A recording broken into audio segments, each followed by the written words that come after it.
Chapter 141. The male and female dogs living in the military area were usually trained separately. Otherwise, how would they have the mood to train and think about dating all day long? At this moment, all the female dogs on the field were of the right age.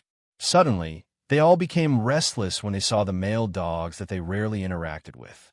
"Attention!" The trainer next to them shouted in disappointment. "Be more reserved, more reserved. Even if you see a handsome guy, you don't have to be so enthusiastic." But in fact, he still hoped that the other party would choose his dog. Ping and Dan Dan. Yu Xiao finally told his dogs the truth.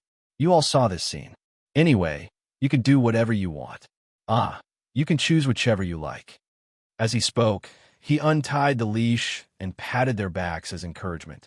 At the moment when they were released, a German Shepherd might like them too much.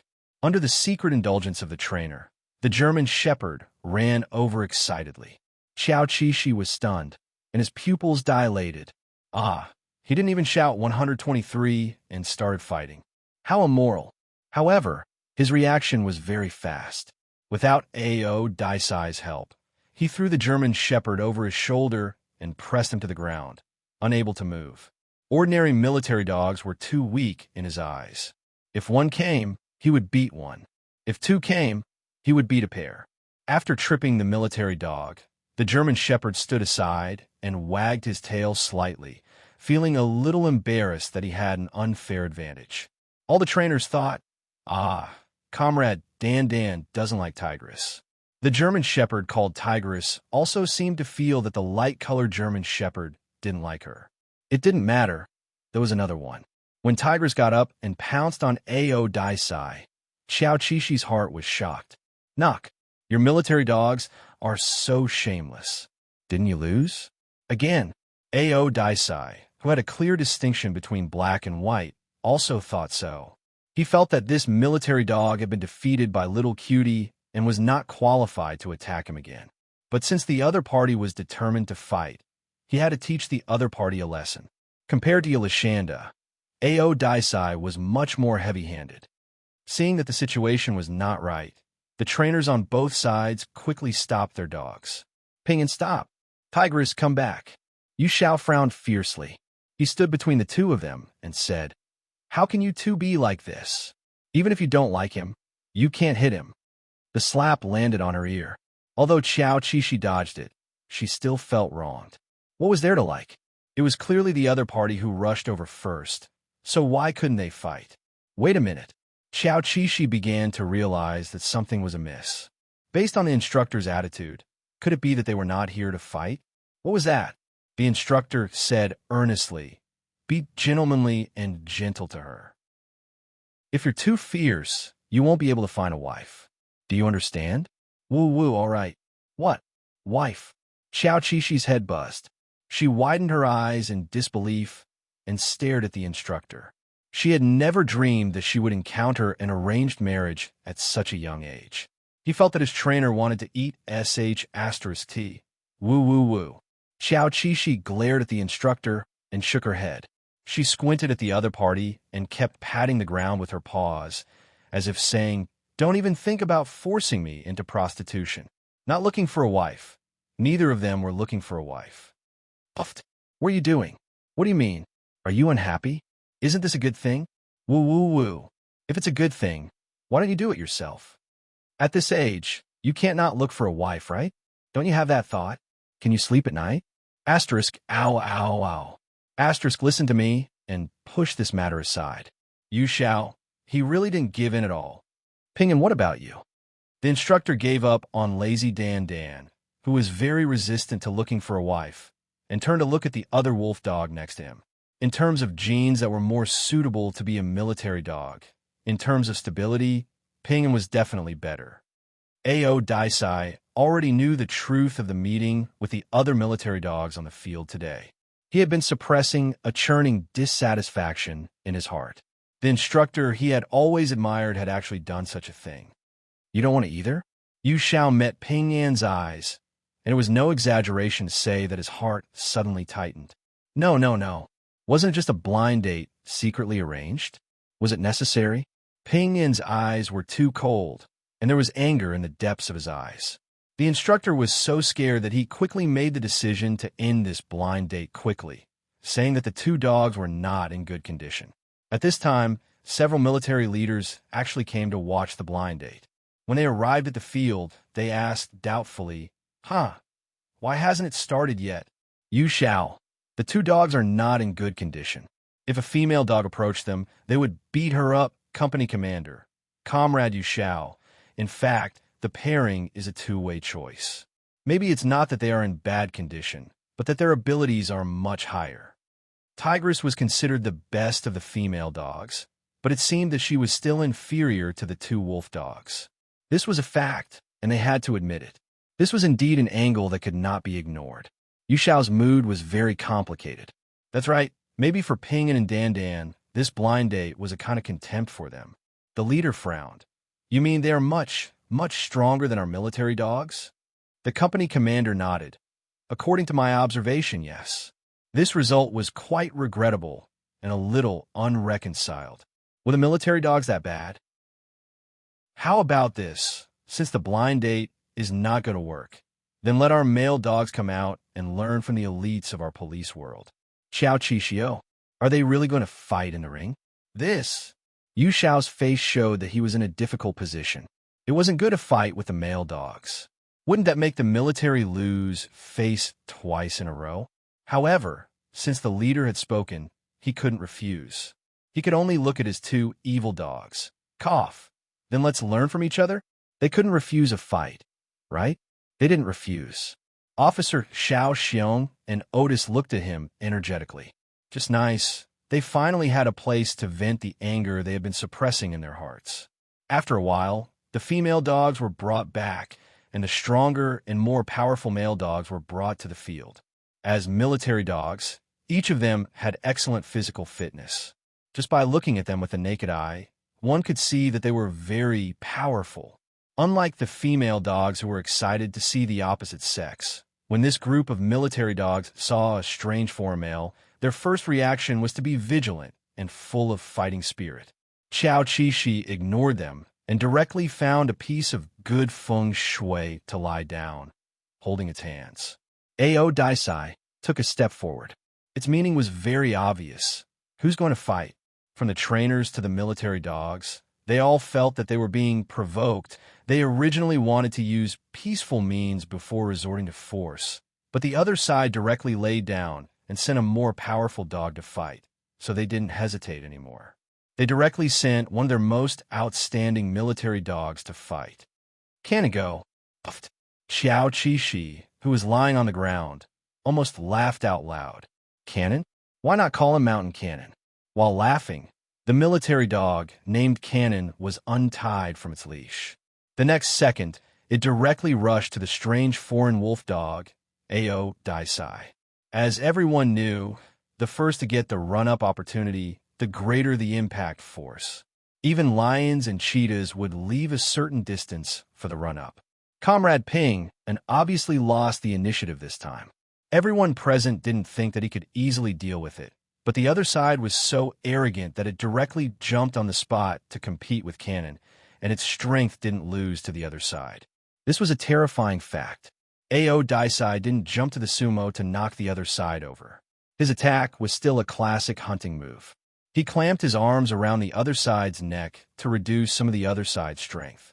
After landing, he pressed the other side to the ground and rolled, then threw it over his shoulder without any hesitation. Cannon was dizzy from the throw and suddenly had no strength to fight back. This scene was like a street fighter using a combo move. Everyone held their breath and couldn't help but open their mouths wide. Amazing. How'd he train this dog? In fact, Yu Xiao himself was stunned. He used to play arcade games, but he wasn't so good at it. It was actually a combo move. Ao Daisai stood up and continued to look at the row of military dogs, licking its mouth casually. Now that they were outdoors, his eyes showed a light amber color under the sun. When he squinted, he looked like a scumbag. The other side sent out a few more military dogs, but they were all defeated by Ao Daisai in one move. After that, the military dogs that didn't fight automatically quieted down and didn't dare to fight again. The military dog trainers and military leaders were amazed by the two wolf dogs' strength, but they were also quite embarrassed. If they had known earlier, they wouldn't have participated in this competition. Sigh. But since it was already a competition, they could only sincerely admit defeat and communicate with each other. If they could train the police dogs so well, they would definitely make greater breakthroughs in cooperation in the future. Comrade Yu Xiao was speechless in the face of the military dog trainers who came up to him and humbly asked for advice. Damn it, his dog training skills were also learned in the army, okay? But since everyone was looking forward to it, he braced himself and said, I do the same routine training as everyone else. Please trust me on this. Second, the reason why Ping In and Dan Dan are so different is not only because of their nature, but also because of my indulgence. I believe in teaching students according to their aptitude and don't neglect their own strengths. Third, I have enough trust in them. After all, there was no choice if they didn't trust them. Sometimes the dog trainers didn't know what the dogs did outside. In fact, everyone understood these principles, but it was really difficult for them to reduce interference and discipline. To put it bluntly, the responsibility was too great. On the way back from the field, the two wolf dogs ignored the trainers. Although the trainers were all smiles, flattering them, and even giving them delicious food, they didn't even look at them. TSK, stingy. The trainers were puzzled. Dan Dan was angry because he had such an arrogant and domineering personality. But why was Ping angry? Was it because he wanted to stand up for Dan Dan? Then you guys are really good brothers, because Ping In and Dan Dan's performance was too outstanding. The trainers solved the blind date problem for them and ushered in a new problem. The military leaders wanted them to stay in the military and enter the military. Yu Xiao had just been out for a year, so of course he couldn't come back. Even if he came back as a trainer, he couldn't. So he made a phone call to his new superior, the provincial office. Director Chun had already heard about the situation here. The two wolf dogs had brought glory to their police force countless times and had long been their mascots. What? Now the military wanted to leave, and they could leave. That wouldn't do. Director Chun firmly disagreed, but later the other party called again and again to discuss, so there was a new proposal. They could be added to the military, but they had to be behind the police. First, they had to be officers, then officers. The trainers didn't have any objections to this arrangement. After all, even if they didn't add to the military, Ping In and Dan Dan would still be requisitioned. It was better to add to the military and receive 2 salaries after retirement. Yu Xiao calculated that Ping In and Dan Dan still had many years to serve. According to the speed of their meritorious service, TSK, in a few years, he would definitely become a dog. Qiao Qixi and Ao Daisai also didn't have any objections. They had already done the work, so why couldn't they have a military record? Not long after returning to the branch, the commendation and merit medals were announced. Because they were the main force to complete the Golden Triangle mission, they were awarded second-class merit. Qiao Qixi and Ao Daisai, as military dogs who joined the military halfway, jumped 2 ranks and were awarded the rank of sergeant. The next rank was the rank of second lieutenant. Yu Xiao had been in the military for many years and had gone through fire and water. The highest rank was captain. The 2 wolf dogs jumped 2 ranks and were shoulder to shoulder with him. However, there were very few ordinary military dogs that could reach the rank of captain. It was almost the ceiling of military dogs. When they went out to participate in the mission, the police officers in the branch didn't know. After all, it was a secret mission. Although they more or less guessed it when the merit medals and ratings were announced, the entire branch was still in an uproar. No, it should be said that the entire police force was in an uproar. Good heavens, this was a military merit. Previously, everyone was very jealous. What kind of dogs hit luck did a certain branch have? They actually had such outstanding dogs. Now, they weren't jealous at all, only happy. Ha ha! Ping In and Dan Dan had made the police force proud. Although military dogs and police dogs were a family, and there was no need to compare, everyone had always thought that military dogs were better than police dogs. On the farm, Chief Feng, who had been waiting for his comrade for a long time, couldn't wait to hug him as soon as he got out of the car. because there were too many people in the branch. It was inconvenient. It's great to see you back safely. My heart was in a mess these past few days of waiting. Yu Xiao hugged him tightly and said in a relaxed tone, "You were worried for nothing. Haven't I been like this all these years?" Speaking of which, he had never seen Feng Xiao so worried about him before. "But aren't you old now? How can you compare to when you were young?" Feng Xiao hugged him for a while and let him go. He looked at him and smiled. "Look, I was out for half a month. It wasn't easy for me to get a few shades whiter, but now I'm back to black." Yu Xiao touched his face and smiled. "The sun over there is a bit more vicious, but to be honest, my face looks good regardless of whether it's black or white." "TSK, you're so smug," Feng Xiao complained, then looked behind him. "Hey." Ping En and Dan Dan went in first. Speaking of the two of them, Yu Xiao sighed and complained to his friend in distress. The thing was, ever since the blind date last time, Ping En and Dan Dan had ignored him for several days. They still did what they usually did, but they didn't have him in their eyes and treated him like air. This feeling was quite uncomfortable. Feng Xiao listened quietly and couldn't figure out what the problem was. He nodded and said, "I'll go and find out what's going on first." They were angry just because of a blind date? Feng Xiao pondered as he walked in. He saw a lazy Dan Dan lying in the place where the two wolfhounds usually slept, and Pingen was rummaging through boxes and cabinets to find snacks for him. He was the one who bought the snacks. The whole box was on the ground. Pingen not only dropped the small package of snacks, but also tore the package open with his hands and mouth. Only then did he bring it to Dan Dan. He spoiled him so much that he didn't even look like a normal person. How is this an older brother to a younger brother? They were clearly a newlywed couple. They hadn't been so meticulous after being married for so many years. Feng Zhao's personality was much more meticulous than Yu Xiao's. When he thought of the situation that Yu Xiao had just told him, a very unbelievable guess sprouted in his heart. It was very, very unbelievable. If he said it out loud, Yu Xiao might roll his eyes at him.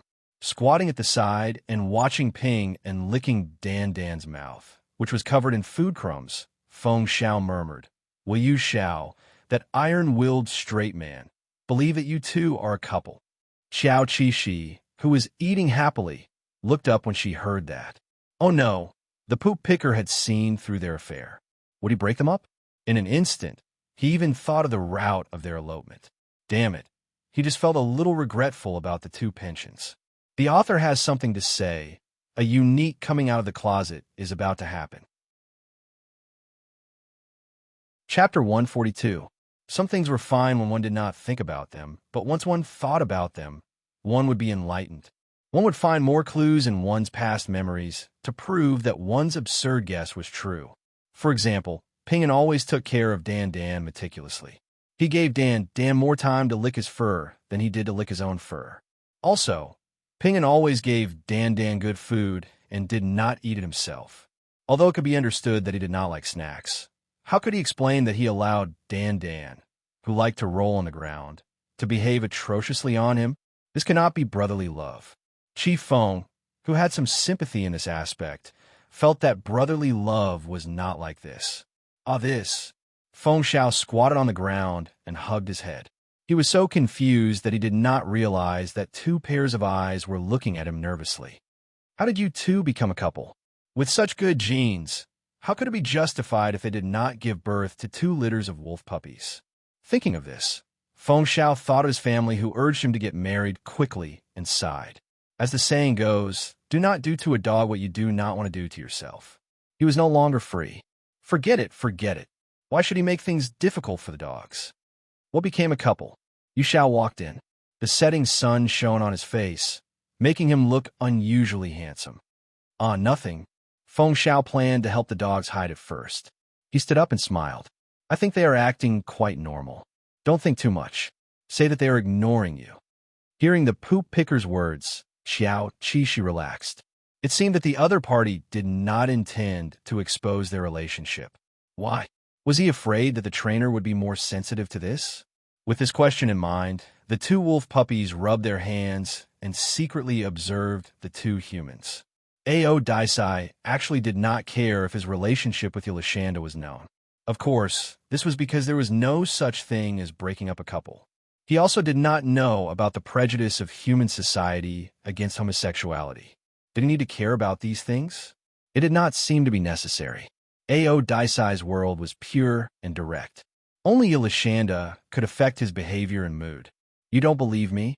Yu Xiao felt wrong when he said this because he felt that Feng Xiao would rather believe the dogs than him. The truth was that he had indeed been given the silent treatment these past few days.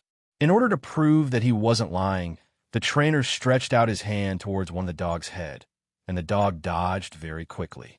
Feng Xiao opened his mouth and found a reasonable explanation. Pingin's personality has always been cool. Before he could finish, the aggrieved man touched his other hand, but he still couldn't find it. Look!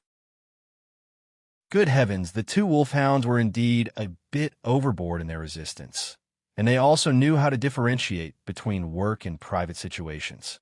This was a proper form of silent violence. Feng Xiao pressed his fist against his lips and held back his gloating smile.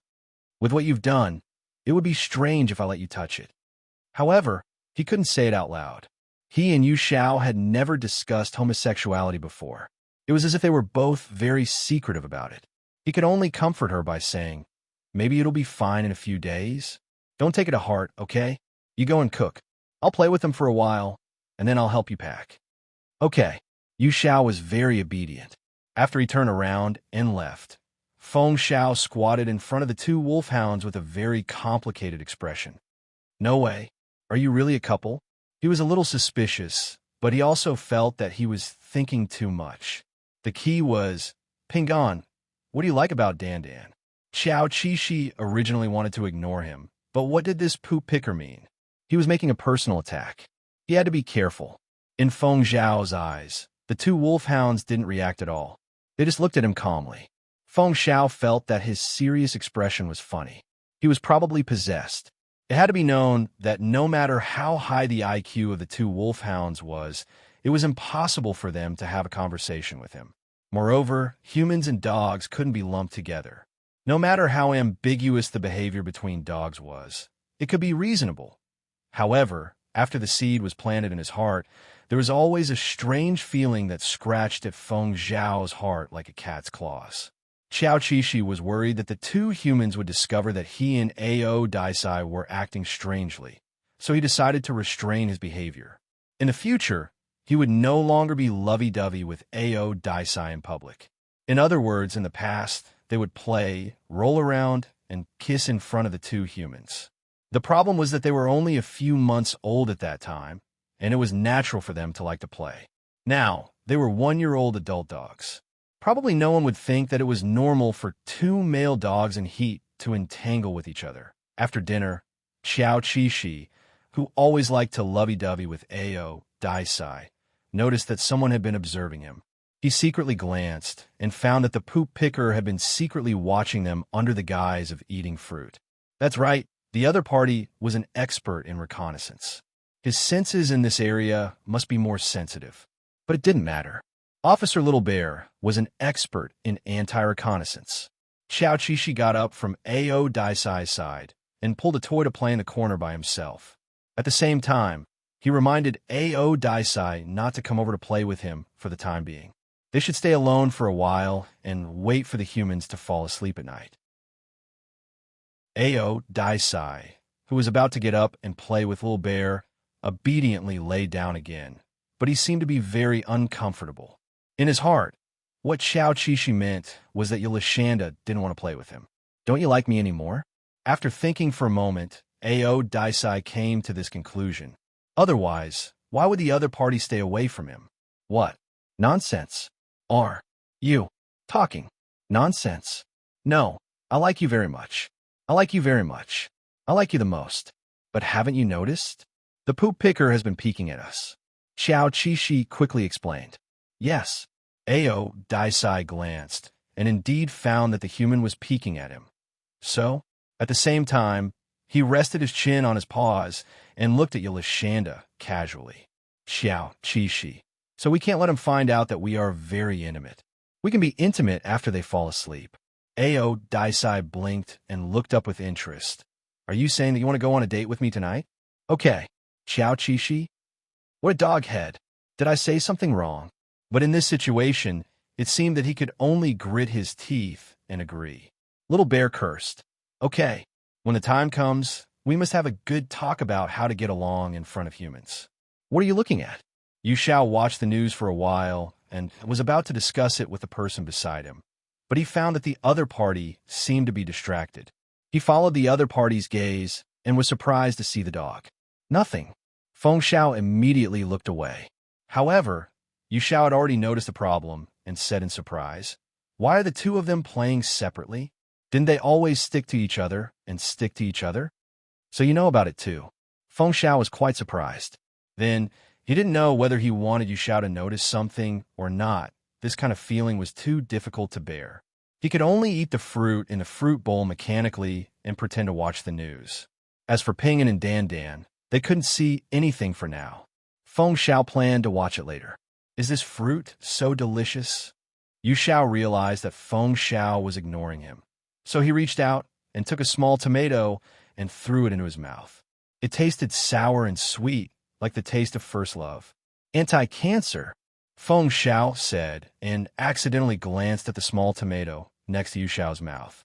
Suddenly, a strong thought flashed through his mind. He wanted to be that lucky little tomato. However, this kind of thinking was unfair to his good friend. He quickly suppressed this thought and returned to his normal self with a smile. It's been a tiring day. Rest early. This time, he had asked someone to clean up the house in advance, so there was no need for the two of them to squeeze in the same room again. When it was time to sleep, Chief Feng consciously slept in the guest room. Yu Xiao looked at his tall and slender back and felt an indescribable regret. He was actually a meticulous person. How could he forget to inform him when he was coming back? He did it on purpose last time. However, he couldn't do it on purpose every time. Sooner or later, the other party would find out something. Thinking of this, his heart tightened. Yu Xiao closed the door and slapped his cheeks. He wanted to wake himself up and stop doing these little tricks in the future. The two men sleeping in their respective rooms thought to themselves, "I want to be his good friend for life." At midnight, the farm was quiet. It seemed that the animals and people had fallen asleep. Ao Daisai, who had been thinking about his date, didn't sleep. Xiao Qishi also didn't sleep. They were going to sneak out to do something bad. The door to the living room was locked. Otis, who often watched humans unlock locks, was able to do it. He used his teeth to gently open the lock. He then placed one of his claws on the doorknob and slowly pulled it down. The door would make a sound if it opened too fast. Ao Daisai, open it slowly. Xiao Qishi was nervous.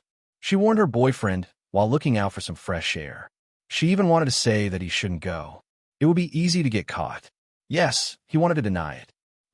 Okay. Ao Daisai opened the door without making any noise. He let the little cutie go out first and closed the door himself. A few German shepherds were sleeping in a half-open room outside the door. When they saw them, they wanted to whine. The general idea was, "Brothers, where are you going to play? Please take me with you." Ao Daisai directly released a murderous aura to suppress them, telling them to shut up and stop making noise. Out of the door, the two German shepherds ran out into the wild. The two humans were indeed asleep, but they slept very lightly.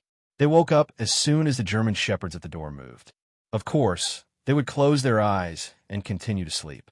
But tonight, neither of them was in the mood to sleep. One was thinking about Ping and Dan Dan, while the other was too upset to sleep and wanted to go out for a walk. Yu Xiao got up first. In order not to wake Feng Xiao up, his movements were very light. Feng Xiao didn't know that he went out. When he opened the door, he found that the door was not locked. Yu Xiao thought that he didn't lock it properly before going to bed. So he scratched his head and blamed Feng Xiao for making him so distracted that he even forgot to lock the door. This was not a good sign. He took a deep breath and hoped that he could stay calm. As for whether the two German shepherds were in the living room or not, he didn't notice. He just went out for a walk. Tonight was the full moon, and the moonlight was very good. Xiao Qishi and Ao Daisai noticed this when they came out. They walked all the way to each other and finally stopped by the lake where the willows were swaying. The scenery here was the best. It was a good place to have sex. Xiao Qishi looked up at the round moon and an indescribable impulse arose in the depths of his heart. The full moon had an effect on him. It came from the other half of his wolf bloodline. He believed that it was the same for Ao Daisai.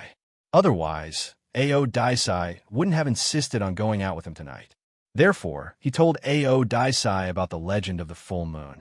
On this special day, wolves would be intimate with their partners, eat together, and howl at the moon. Unfortunately, there seemed to be no wolves in the nearby mountains. They didn't hear any sounds that resonated with them. However, they were not lonely because they had each other by their side. The influence of the full moon made Ao Daisai even more passionate. He surrounded the little bear by the tree, and his eyes flashed with wisdom. Rationality and wildness collided with each other, forming a strange charm. Yelishanda was mesmerized. Perhaps it was because of the full moon. He had an unprecedented desire to be intimate with her. Therefore, he responded very passionately. Ao Daisai hugged and kissed him even more passionately. It seemed that this stirred up Ao Daisai's heart more than the full moon. Xiao Qishi's heart beat faster when his partner was being intimate with him. He couldn't help but let out an uncontrollable sound from his throat. The other party responded in a low voice, gentle and affectionate. In the midst of their intimacy, they ignored a lot of things around them. Oh no, actually, Ao Daisai didn't ignore them. He saw them, but he was too lazy to care about them. At this moment, nothing was more important than the intimacy between him and Yelishanda. The person he saw was the trainer who couldn't sleep in the middle of the night and came out for a stroll. The distance between them was actually very far. The other person was just standing on a high ground. The view by the river was very wide. Ao Daisai guessed that Yu Xiao saw him because when he changed his position, the other person also changed his position. Ao Daisai was very unhappy that he was being spied on. If it wasn't for the fact that he was already an arrow on the bow, he would have stopped. Before he came here, the trainer really didn't expect to see such an exciting scene. Very good. His two dogs actually opened the door by themselves and sneaked out for a stroll. He wanted to go over and teach these two evil dogs a lesson. However, the closer he got, the more he felt that something was wrong. Pinga was slightly bigger, so why did she step on Dan Dan? Yu Xiao knew very well what this action meant. He was only surprised for a second, but in fact, he immediately understood what was going on. Feng Xiao, who was standing far behind him, noticed that Yu Xiao was frozen in place. He seemed to be frightened by the scene in front of him. Feng Xiao's heart couldn't help but tighten. He let his imagination run wild. How would Yu Xiao react? Would he feel disgusted, or would he not understand? Neither was the truth. When Yu Xiao found out that Ping Un and Dan Dan were dating, his first reaction was to turn around and leave, so as not to disturb them.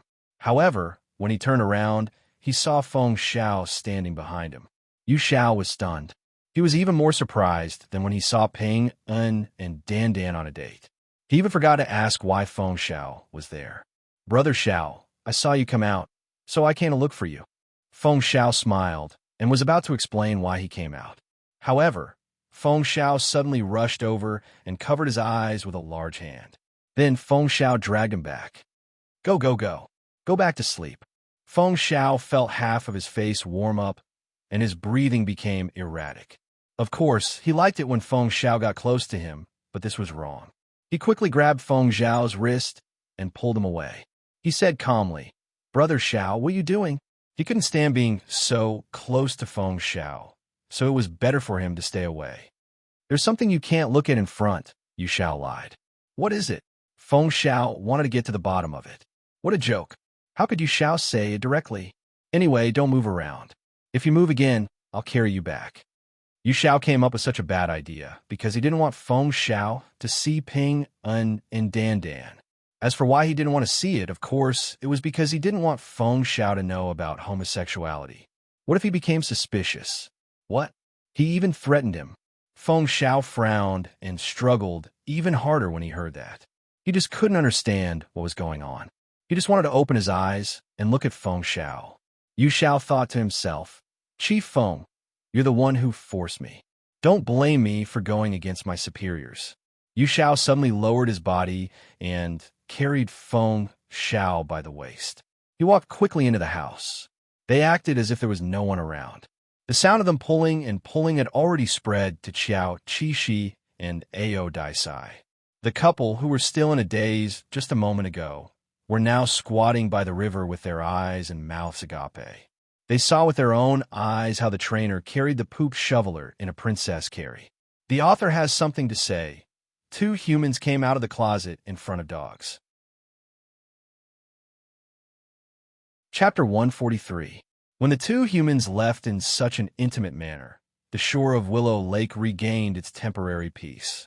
The moonlight shone on Ao Daisai, who was still surrounded by lust, but he did not want to stop and watch what the trainer was doing.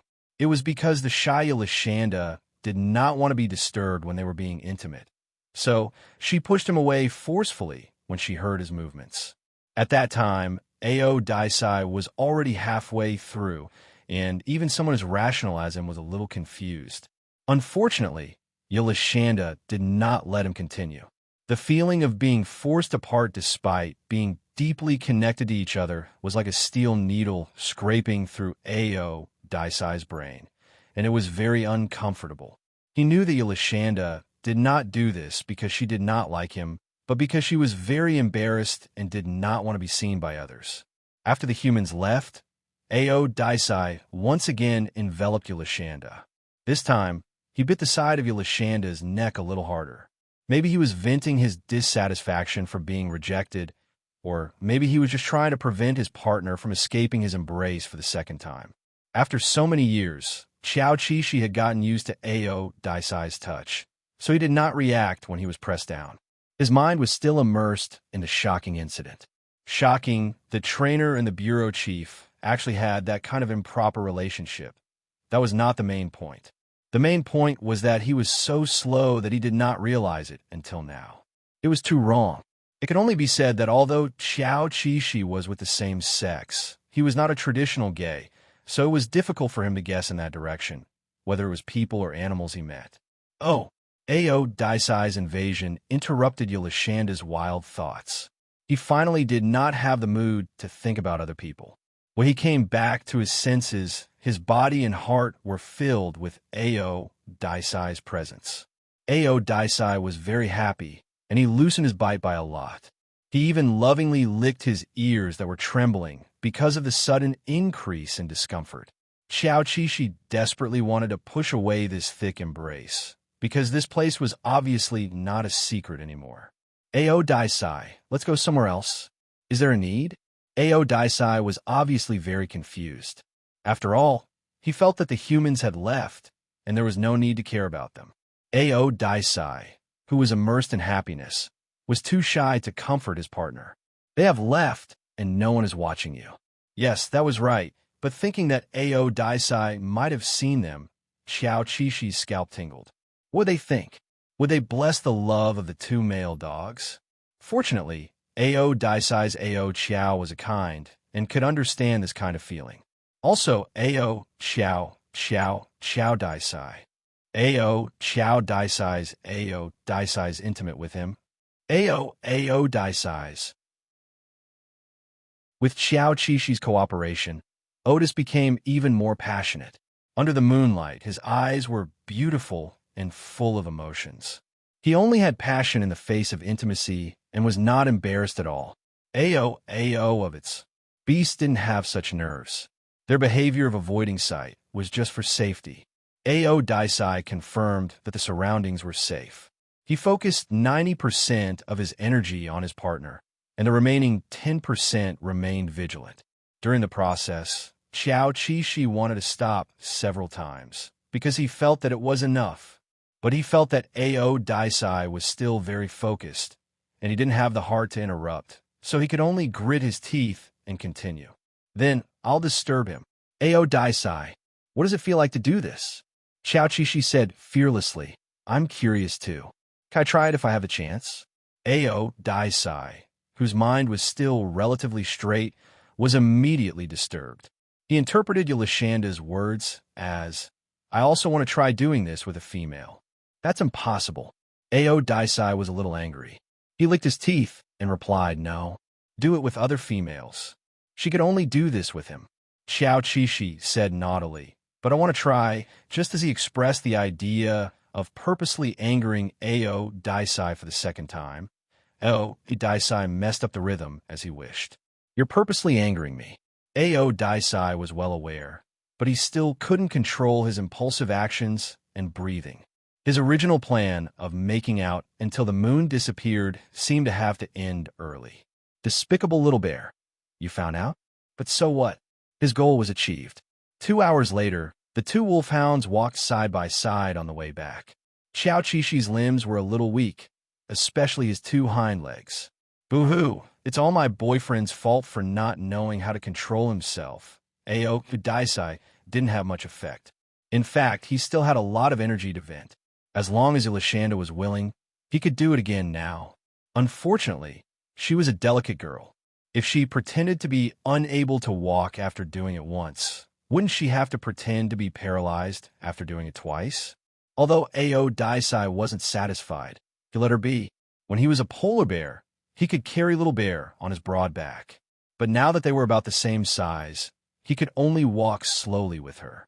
Don't you want to go back and see what's going on? Ao Daisai suddenly asked. This simple sentence immediately evoked Xiao Qishi's desire to gossip. He was suddenly not crippled anymore. Yes, go back and watch the gossip. Elishanda skipped into the house. 2 hours ago, Yu Xiao picked up his good friend in a hurry. He didn't want him to see what was happening in the distance. It was not suitable for children. The moment he picked up his friend, the trainer, who had been single for 30 years, felt his heart explode. He didn't know why he was like this. Although he had some romantic thoughts about his friend, it was just a yearning. He never thought too much about it. Hugging was the most intimate scene Yu Xiao had ever imagined. Tonight, they broke through to the next level. He hugged Feng Xiao, and Feng Xiao hugged his neck. This wasn't a hug between brothers. On the way back to the farm from the river, Yu Xiao walked as fast as he could. He was afraid that if he walked any slower, Feng Xiao would dislike him. Little did he know that his friend in his arms wasn't calm either. Just like Yu Xiao, Feng Xiao imagined that the most intimate they could be was just a hug. He never thought too much about it. They were satisfied that they stopped here. They could accompany each other as friends for life. After receiving such an unexpected surprise tonight, Chi Feng hoped that the walk would be longer. Unfortunately, the walk was very short. His friend quickly sent him to the door of the house. He naturally landed on his feet and patted his friend's arm. What's going on? Yu Xiao saw that he didn't mind him hugging him and immediately grinned. Nothing. I was just joking with you. He opened the door and let him in. Chief Feng, we still have to work tomorrow. Can we not walk around in the middle of the night? Feng Xiao looked at him deeply. You're the one who complained first. You were the one who went out for a walk first. The instructor avoided his gaze. He was guilty. In Feng Xiao's eyes, this person was wild and unscrupulous. He was still the same as when he first joined the army. He had never changed. When they entered the living room, they saw that Ping, Un, and Dan Dan weren't at home, but no one mentioned it. I'm thirsty. Do you want to drink a pot of tea before you sleep? Feng Xiao suddenly patted Yu Xiao's arm as they approached the door. The guest wanted to drink tea, so the host naturally had to accompany him to the end. The instructor nodded and led them to the tea room to make tea. In fact, he was also thirsty. Not only was he thirsty, but his mouth was dry and his heart was burning. When Xiao Qishi and Ao Daisai came back from their outside, the two humans had already sat down and finished a pot of tea. Then they went to sleep happily. Why wasn't there any movement at all? Were they so impotent? Officer Little Bear, who had a keen sense of hearing, walked back and forth between the two rooms. He listened to one door and the other, but all he heard was the sound of shallow breathing. Good heavens! It turned out that after being brought back, they slept in separate rooms. As expected of the soldiers with strong self-control, they could even endure this. Officer Little Bear, who had just been on fire with Ao Daisai for half a night, felt a faint sense of shame. There was no smell of copulation. Seeing Little Bear walking around, Ao Daisai directly told him the truth and then drove him back to his nest to sleep. Xiao Qi, good heavens, you don't even cuddle. When he returned to his nest and lay down, he felt a little hungry. It must be because he had consumed too much just now. Little Bear blinked his big eyes and hummed, "I want to eat." What else could A.O. Daisai do? He could only rummage through the cabinets in the middle of the night and find the dried meat that the instructor had hidden. The next morning, the 4 civil servants got up and went to work. The 2 dogs were full of energy and vitality. Of course, because they had rolled in the sheets last night and had eaten supper. The 2 humans were a little dispirited, and it seemed that they didn't sleep well. Yu Xiao sat in the front passenger seat and yawned as he reached for the cup next to him. However, he touched another hand. It was warm and slender, unlike his full of calluses. "Ah, you take it first," Yu Xiao said as he retracted his hand. Their cups were placed next to each other. Feng Xiao picked up the other person's cup and handed it over. Yu Xiao naturally took it and smiled at his current boss. At this moment, the 2 of them were happy, even if they were just friends. The 2 German wolfhounds in the back had different reactions to their hesitation. One gnashed its teeth, and its eyes were filled with resentment. "Kiss her. Be together. What's the use of smiling after hesitating for so long?" The other dog was indifferent. It closed its eyes and rested, as if it didn't care whether the 2 humans were dating or not. When they arrived at the police station, they had a routine morning meeting, and then everyone went to do their own things. As the bureau chief, Feng Xiao had a lot of things to deal with. Most of the time, he sat in the office and coordinated all aspects of work. Yu Xiao was a special existence in the police station. It seemed that he and his 2 dogs had become the treasures of the bureau. Ordinary things didn't require his help. Then what was Yu Xiao doing? He drove a police 3-wheeled motorcycle and went out on patrol with the 2 dogs. The motorcycle only had 1 bucket, and it was just enough for 1 police dog. There was still a little space, but it would be a little crowded with 2 dogs. Dan, why don't you stay in the station and play with the young lady? Ping, and I will come back after patrolling." The trainer discussed with his dogs. As soon as he finished speaking, A.O. Daisai, who had jumped into the bucket, immediately jumped out of the car. He didn't want to leave Yolashanda in the station to play with the young lady. The trainer was speechless. Okay. The trainer compromised and let the 2 dogs sit in front of him and behind him. Although the space was a little crowded, he felt that the 2 gay dogs wouldn't mind. Thinking of this, the trainer had a headache. Really, he couldn't get angry because he wasn't sure if the 2 dogs were affected by him. This was very awkward. As a police officer, Yolashanda had been coveting this police motorcycle for a long time. Now, he could finally sit on it and show off, although there was an even more impressive police officer squatting behind him, and his abdomen was directly pressed against his back. Too intimate, but it was necessary for work. The trainer wouldn't be suspicious, right? Little did they know that the trainer had already muttered 800 times in his heart. Now he was thinking of a way to get them back on the right path. Cough if it worked. Ordinary police dogs didn't need to wear goggles when they went out on patrol. Usually, there were relatively few dangerous situations in the city. Yu Xiao was probably used to going through fire and water, so he put on the goggles when he went out. When the police patrol car drove onto the street, it immediately attracted the attention of countless people. The rate of people turning their heads was 100%. Many mobile phone cameras were secretly taking photos behind the scenes. Of course, most of them were young people. Old uncles and aunties wouldn't secretly take photos. They directly raised their phones to greet the police, smiling happily. There were also children brought out by young mothers. When they saw the patrolling police, they suddenly stood up straight and raised their small hands to salute. When Yu Xiao saw this, he immediately saluted back solemnly. Times were changing, but one thing was always the same, and that was the patriotic heart of the people and the heart of the people who supported the army. Every time Yu Xiao came back from the battlefield and patrolled this prosperous and peaceful city, he would find the meaning of joining the army. Of course, the trainer was never really confused. At most, he was a little annoyed. For example, his 2 male police dogs were dating. The motorcycle turned around, and the trainer drove the police car to a remote place to rest. It was near a certain mountain tourist area. Yolashanda loved to play there. He couldn't wait to occupy the cable car. If the trainer was willing to go in the name of work, he wouldn't have to buy a ticket. Come back. Want to play in a cable car during working hours? Dream on. Xiao Qishi's tail which was raised high, lowered when it heard the shout. It obediently went back to the trainer and squatted down. It glanced at the trainer with its eyes. Oh, they're already here. Yu Xiao held his forehead. He didn't bring the two dogs here to play in the tourist area. He just wanted to confirm the doubts in his heart.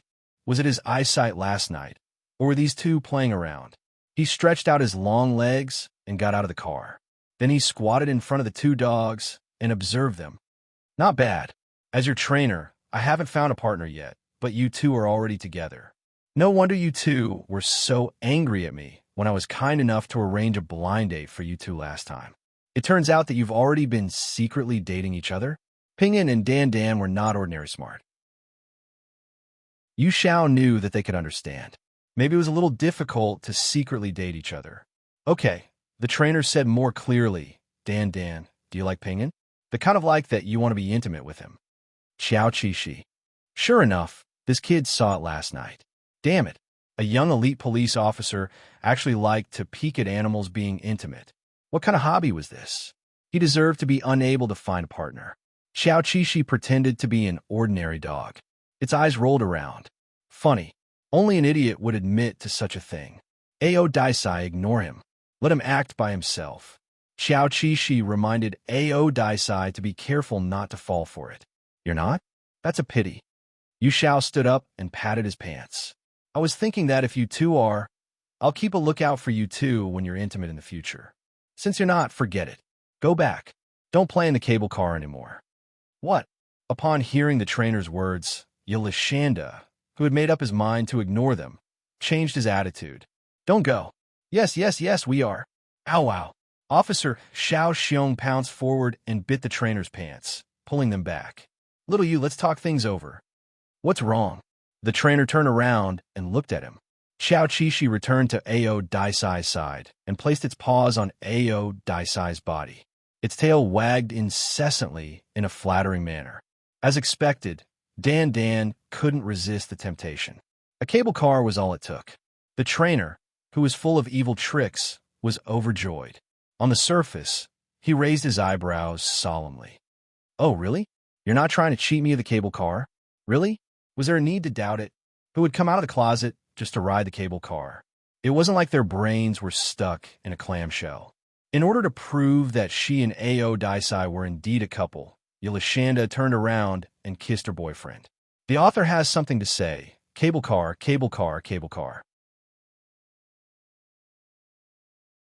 Chapter 144. It wasn't that Yelishanda was stupid enough to expose her relationship with Ao Daisai just to take the cable car. The main reason was that the trainer had already expressed that he would accept them being together. At the same time, he had also said that he would keep watch for them. This was a good thing, wasn't it? He didn't believe that the trainer would lie to the dog. That was true. An honest trainer wouldn't lie to the dog. He just never thought that he would be able to get the answer from a dog. Seeing Dan kiss Pingyan, he was dumbfounded and stupefied. Yu Xiao knew that many dogs in this world were really smart. In order to achieve their goals, they would sometimes do a lot of incredible things. Some dogs were quite sensitive to certain words, such as go downstairs, eat, can food, and so on. His Dan usually liked to pretend to be deaf and mute. He would only respond to a handshake for a long time. But if he said go out to play, it was different. In an instant, his IQ soared to 280, comparable to Newton's. For a moment, the trainer couldn't tell if there was really something going on between them or if they were just a couple. At this time, he had to ask his heart about Ping and suddenly being kissed. Ao Daisai immediately turned his attention to Yelishanda. His eyes lit up. Obviously, the kiss made him feel very good. At the same time, he was looking forward to another kiss from the little cutie. Realizing that the little cutie's attention was not on him, Ao Daisai quickly turned the other side of his face and took the initiative to ask, I want this side too. This was Xiao Qixi's usual method of acting spoiled. He didn't expect that Ao Daisai would use it against him. He had a strange feeling. After all, it was very strange to ask for attention in such a serious manner. But now, the most important thing was not to be intimate with a boyfriend. The most important thing was to fight for the benefits of the cable car, right? Xiao Qixi took the time to kiss Ao Daisai's other side of the face. Her eyes were still fixed on the trainer. Her eyes were saying, "Little you, hurry up." The trainer was shocked. He felt like he had eaten a mouthful of dog food, but this was not the point. He calmed himself down and looked at his other dog. "Pingin, you like Dan Dan too? The kind of affection that makes me want to make out with him." Ao Daisai looked up at Yu Xiao and could sense the disbelief on the human's face. He seemed to be shocked that he was with Yulashanda. To be honest, Ao Daisai didn't care if other people knew about it or not. He could leave at any time. At most, he could bring Little Bear back to the forest to live. But just now, Yu Xiao had said that he would create a better environment for their relationship. Because of his promise, Ao Daisai responded by getting up and covering Yulashanda, pressing her under his chest and licking her fur. This was something he often did, but Yu Xiao had always treated it as a game. Yu Xiao took a deep breath as he watched Dan Dan being licked. In fact, he felt relieved after getting an answer. The most complicated thing was ambiguity and uncertainty. It was as if he was going through this phase in his love life. There was a little ambiguity, but the people involved were very satisfied. After all, this was the best result. Looking at the two dogs happily together, Yu Xiao, as their trainer, couldn't help but smile. Well, the cable car would be his gift to them. Xiao Qishi got to ride the cable car as she wished today. She also explained the cable car story to Ao Daisai. It was said that every couple who rode the cable car together would be together forever. Ao Daisai thought to himself, then this cable car is quite worth riding. It turns out that Little Bear didn't use the cable car for fun. Looking at the two dogs leaning against each other and admiring the scenery outside the cable car, Yu Xiao felt that it was too difficult for him. But still, he took out his phone and took a beautiful photo of them. He edited it and sent it to Feng Zhao's social media account. As someone who already knew about the relationship between the two dogs, Feng Zhao replied with a smile and asked, "Come back for dinner?" "Of course, we'll be back soon." The trainer's handsome face was filled with a happy smile. Then, he became serious and explained to the playful Dan Dan, "Chief Feng asked us to go back early for dinner, so we won't ride the cable car again after this trip." Woo woo woo woo woo woo woo woo. Xiao Qishi wanted to protest. It was as if they had taken the cable car many times. It was obviously the first time. However, the trainer wanted to go back and communicate with the poop picker. He wagged his tail and agreed. It would be best if they could do it quickly and sleep together at night. After work in the afternoon, Xiao Qishi and Ao Daisai still took Feng Zhao's car back to the farm. Before they came out of the closet in front of the two humans, their behavior was quite restrained. Now that the two humans knew about their relationship, there seemed to be no reason for them to restrain themselves. Yulashanda lay in Ao Daisai's arms like a boneless person. Anyone could see that he was loved. On the short way home, the two humans glanced at the rearview mirror from time to time. Then they saw a sentimental scene in the mirror. The handsome and mighty German shepherd lowered his head and looked so gentle that people couldn't take their eyes off him. He really loved Dan Dan, they could see that. Ao Daisai was licking little cutie's fur. When he noticed the two people looking at him, he immediately looked up at the mirror. The trainer and the poop picker who peeped at the two dogs were caught red-handed. The two men who were more upright suddenly felt very uncomfortable. One's ears were red, and the other's thoughts were in a mess. Back at the farm, the two who always liked to talk and laugh with each other said goodbye, and then went to do their own things. The atmosphere was too strange. It was all Ping, Un, and Dan Dan's fault. The effect of the full moon was still there. Ao Daisai was still very uncomfortable today. It seemed that there was a beast in his body that was devouring his reason and encouraging him to possess his partner. Perhaps this was the after-effect of becoming a full adult. Ordinary beasts couldn't stand it anymore and would indulge themselves in these 2 days. Without a partner, they would wander around looking for someone to vent on. They would be especially cruel and manic to the outside world.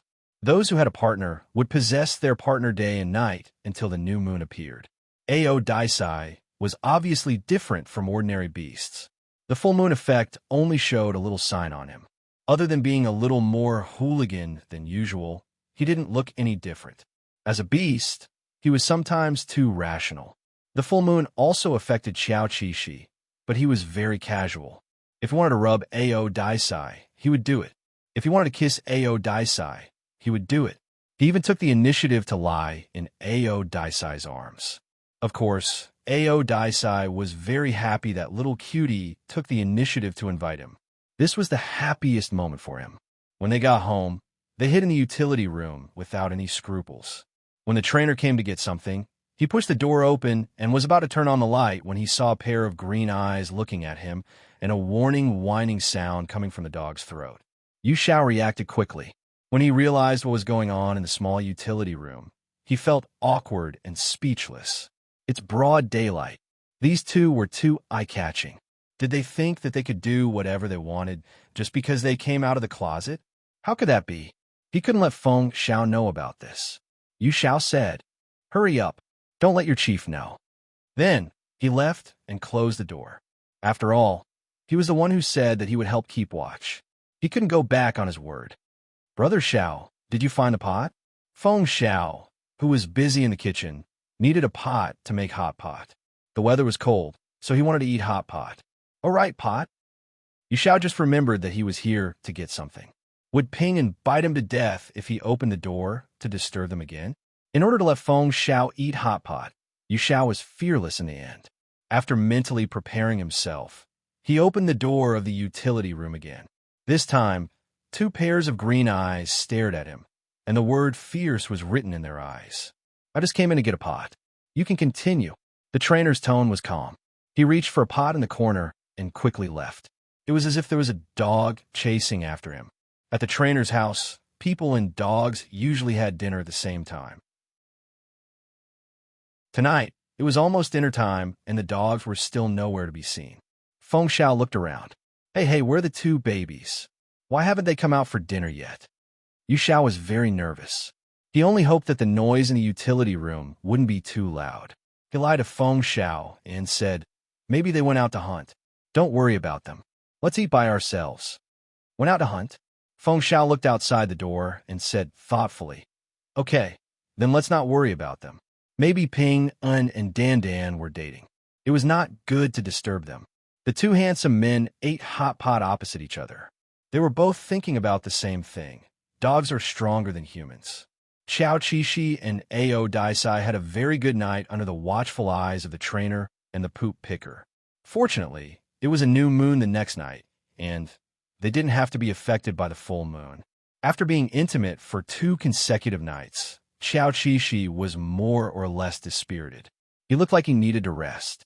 Ao Daisai felt very sorry for the listless little bear. He gave away all his food and stayed close to Qiao Qishi. He didn't want to go to work at all. Their situation made humans feel very helpless.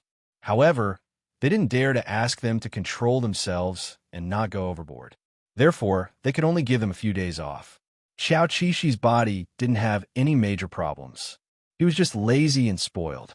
When he found out that he had been given a day off, he jumped up energetically. "Ao Daisai, I want to go hiking. I want to go camping." Qiao Qishi snuggled with Ao Daisai and discussed with him the feasibility of packing up and sneaking out for a vacation. "Do you think it's possible? Will the trainer beat me up until my mother doesn't recognize me?" There was no point in asking Ao Daisai this question. Of course, Ao Daisai blindly supported Little Bear. He was even ordered by Little Bear to steal jerky and yogurt and put in his backpack for later use. As for whether the trainer would beat Little Bear up until his mother didn't recognize him, the trainer wouldn't dare. Secondly, Little Bear didn't have a mother. On the second morning of the vacation, the two humans woke up and found that the dogs were gone. They looked around the farm, but couldn't find them. Exhausted and panting, the two humans sat on the grass and exchanged glances. Their eyes were filled with helplessness. Where do you think they went? Feng Xiao looked at the mountains in the distance and was a little worried that the two dogs wouldn't come back. They went on vacation. Wasn't that obvious? The two humans looked at each other again and could only accept the answer. Well, they prayed that they would come back in a week. During the week that the two dogs went on vacation, the trainer went to work as usual. Because only the dogs were on vacation, he didn't. On the second day of the week, there was a call from the province, saying that there was a case that required Ping, Un, and Dan Dan's assistance. It wasn't very difficult, but the technical requirements were a little high. It would only take half a day. Since it was Director Chun who personally asked, the trainer would have agreed without hesitation. But now, he couldn't agree even if he wanted to. I'm sorry, Director Chun. It's not that I don't want to agree. Speaking of this, the trainer smiled bitterly. To be honest, my 2 dogs went on vacation. They're not in the city right now. I see. Director Chun thought that he had taken the 2 dogs on vacation. The matter was quite urgent, and they wouldn't be back in a short time. Then forget it. It's not like we have to rely on them. I'll look for other helpers. Oh, okay, the trainer said. What the hell was going on? He felt like he had become the 2 dogs' secretary, specializing in all kinds of business. On the 4th day of the 2 dogs' vacation, Yu Xiao received another call. This call surprised him because it was from a National Security Bureau. There was a special task that they wanted to talk to him about. The words, National Security Bureau, made the trainer frown. Any task that was related to these 3 words was not an ordinary task. He wanted to turn it down in his heart. So he replied to the other party with the same words. I'm really sorry. Recently, my 2 dogs are on vacation. If this matter is very urgent, we may not be able to help. Without an official transfer order, he could refuse. If the other party insisted and got a transfer order, then there was nothing to say. But generally, this wouldn't be done. When various units cooperated, it was generally about mutual consent. Unless this task had to be done by him. The other party chuckled and said, There's no hurry. We can wait. At the same time, he revealed, Officer Yu Xiao, this task is quite special. Only your dogs can complete it, so we have applied for a transfer order. Now, I'm calling you because I want to tell you the truth in advance and communicate with you. What? Yu Xiao was a little confused for a moment. If this was the case, then he couldn't refuse. His first reaction was to find out the content of the task. The other party was very sincere and decided to come and talk to him in person. This comrade from the National Security Bureau might be in a nearby city. He soon came to the branch where Yu Xiao was working. The 2 were locked in a secret room and talked in detail for the whole afternoon. The general idea was that a foreign business tycoon who had turned from illegal to illegal held a piece of information that the National Security Bureau wanted. It was a matter of great importance and must be brought back. The oligarch was surrounded by bodyguards. The security work was very good, and it was difficult to get close to him. The comrades from the National Security Bureau had worked hard for several years, but there was no progress. Recently, they heard that there was a sudden rise in the police force, so they came to talk to him. Then what can we do to help? According to the other party's description, this oligarch was too difficult to get close to, especially in this high-tech era. Any disguise could be easily seen. The comrade from a National Security Bureau said, the target likes German dogs and also likes to watch dog competitions. If he sees a dog that he likes, he will take it home and raise it. Are you saying that you want my dog to go undercover? Yu Xiao immediately refused. No, it's too dangerous. Police dogs don't have a strong sense of autonomy. They can expose themselves at any time. Even if it was necessary for the task, the trainer's first reaction was still to refuse. Other police and military dogs do not have a strong sense of autonomy, but I have carefully studied the performance of your dogs in these tasks. I think they are fully competent for this task, the comrade from the National Security Bureau said. The comrade from the National Security Bureau said, especially the one with lighter fur. He's more deceptive. We're interested in him. His name is Eggy, right? Yu Xiao said, yes. Dan was indeed very deceptive. He was a cute dog that people both loved and hated. However, the trainer knew very well that Ping, Un, and Dan couldn't act alone. They wouldn't want to. The task is indeed very risky. The only thing I can guarantee is that this oligarch loves dogs very much. He has never hurt any of them. Although he is not a good person, I don't deny that he is good at dogs. And our purpose is not to kill anyone. We just want to get the information. It's still feasible to be cautious. It was not too difficult to get the information. Dan, who was smart, was completely competent. Therefore, the matter of letting Dan go undercover abroad was a fact that could not be refused. Yilashanda, who was on vacation outside, didn't know that he was about to experience the most critical part of a police career, going undercover. Officer Little Bear, sorry, I am a police officer. Chapter 145. At the end of November, the scenery on the mountain was very beautiful. The maple leaves had turned a beautiful deep red. The late autumn sunlight shone through the canopy and onto the leaf-covered ground. The scene was quite pleasant. Suddenly, a wolfhound ran over from afar and plunged into a pile of leaves, only revealing its head. He was Yelashanda on vacation. He was having so much fun here. Every day, he would wander around the forest, sometimes up the mountain, sometimes down the river. It was a blissful day. Xiao Qi, what a surprise. The life that I have been used to has become the life that I can only get out of when I have the time. Another handsome and elegant German shepherd slowly walked over at a leisurely pace. Its calm temperament was completely different from the one buried in the pile of leaves. Ao Daisai is here. Xiao Qi quickly retracted its head and pretended that it was also a pile of leaves. It began to use its power. You can't find me. You can't find me.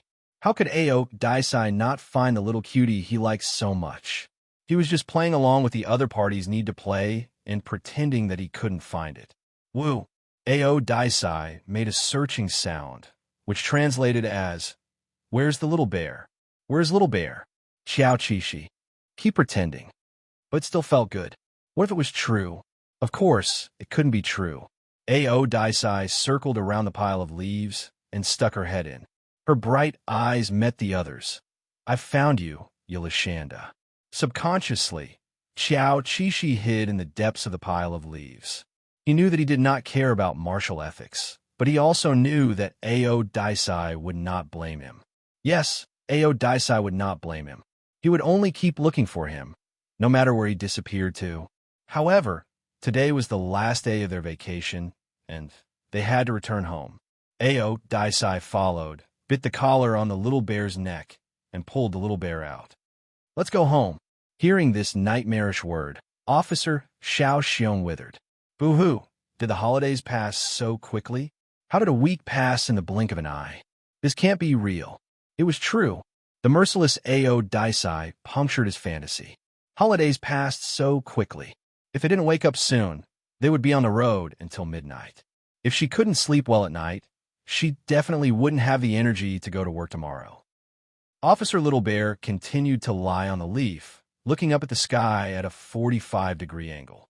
He didn't listen. He just kept chanting, "You want to stay outside?" "Sure." Ao Daisai also laid down on the ground and calmly proposed a plan. "Then we don't want anything from human society. From now on, we will live in the wild. We will no longer have any organization, no salary, and no snacks and toys." That was too terrifying. Stop counting, stop counting. Can't the child go back? Xiao Qi suddenly stood up. Leaves fell from his body, and there was one on top of his head. Thump, thump, thump, thump. Xiao Qi thought of a good idea and became excited. Otis, quickly used the backpack to carry the leaves. Ao Daisai. On the way back, they brought a backpack of maple leaves back as gifts for their colleagues. Little did they know that the two humans waiting for them at the farm were anxiously waiting for them to go home. They even suspected that they had gone missing on purpose. Trainer, if I let them go on vacation alone again, I will be their grandson. Poop picker, they didn't ask for your permission to go out this time.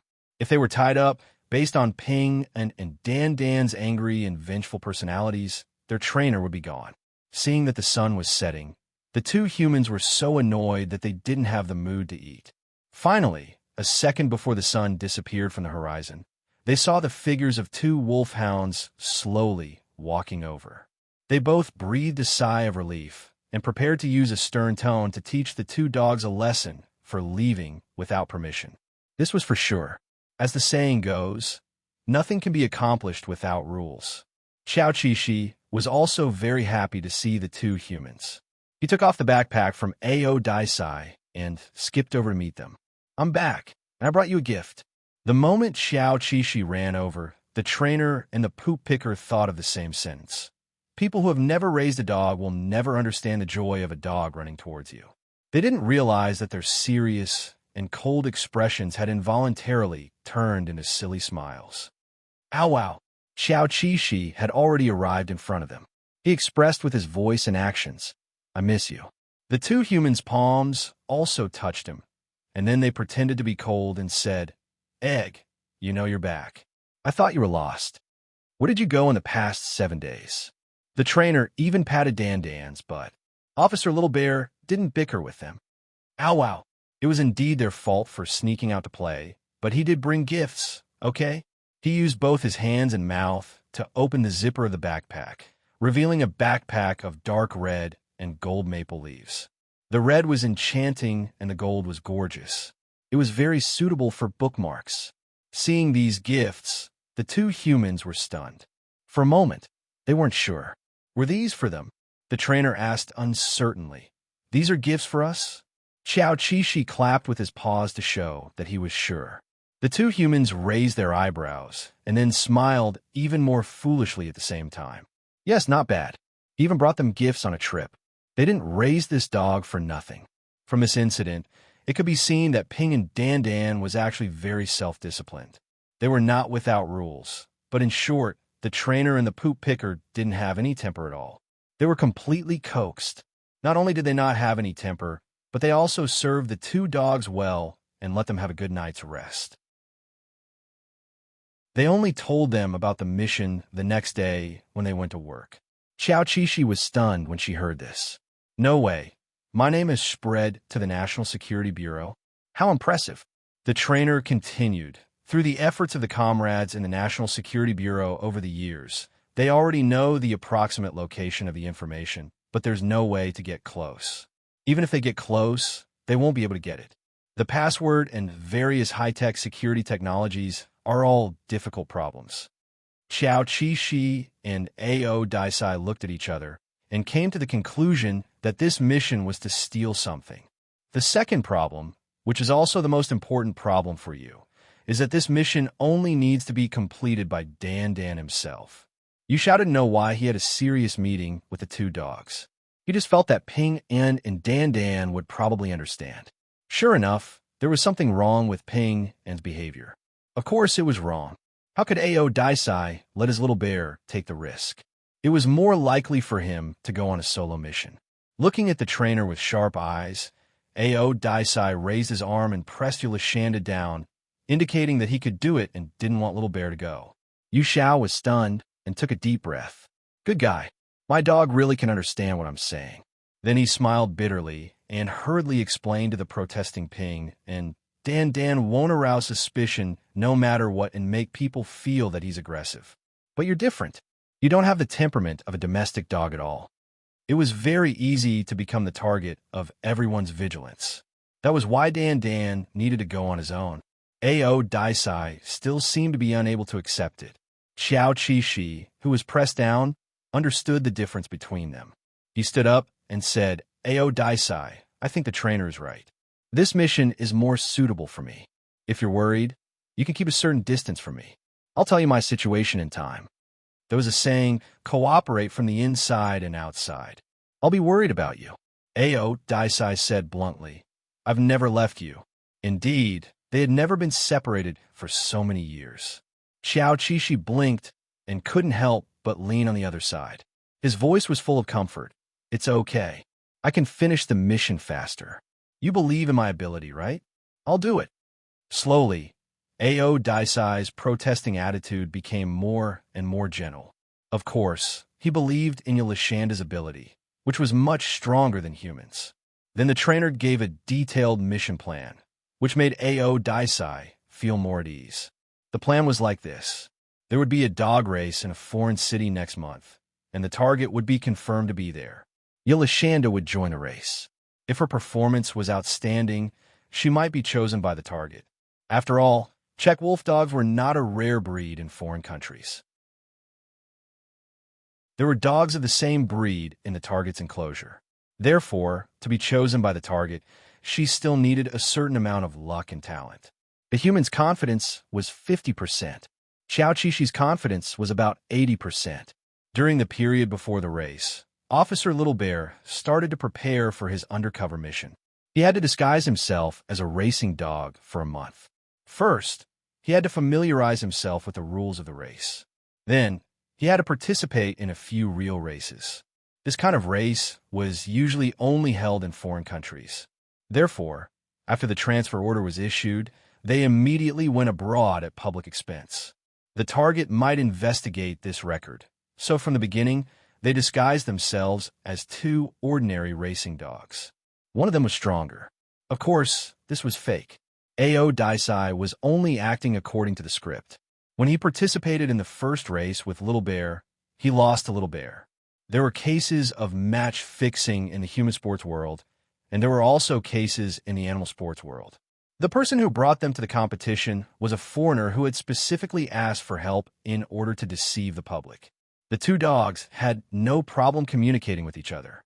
They were completely foreign dogs, which would not arouse any suspicion. The comrades from the National Security Bureau and Yu Xiao watched their game through the screen together. They were very surprised to see that they cooperated so well with the foreign trainers they found at the last minute. Do they understand foreign languages? Or do they just rely on hand gestures? Yu Xiao smiled and said, "My two babies were originally brought back from abroad." It didn't seem surprising that they could understand foreign languages. I see. The people they investigated did not find this detail, which was a bonus. This was a small race, and the opponents were not very strong. There were actually only a few types of dog participating in the race. Among them, the fastest dogs were the Lingti, Whistler, and so on. The Czech Wolf dog was not among them. In terms of ranking, their names were nowhere to be seen. The only dogs that were suitable to be working dogs and qualified to participate in the race were Labradors. The average speed of Labradors was in the top 10.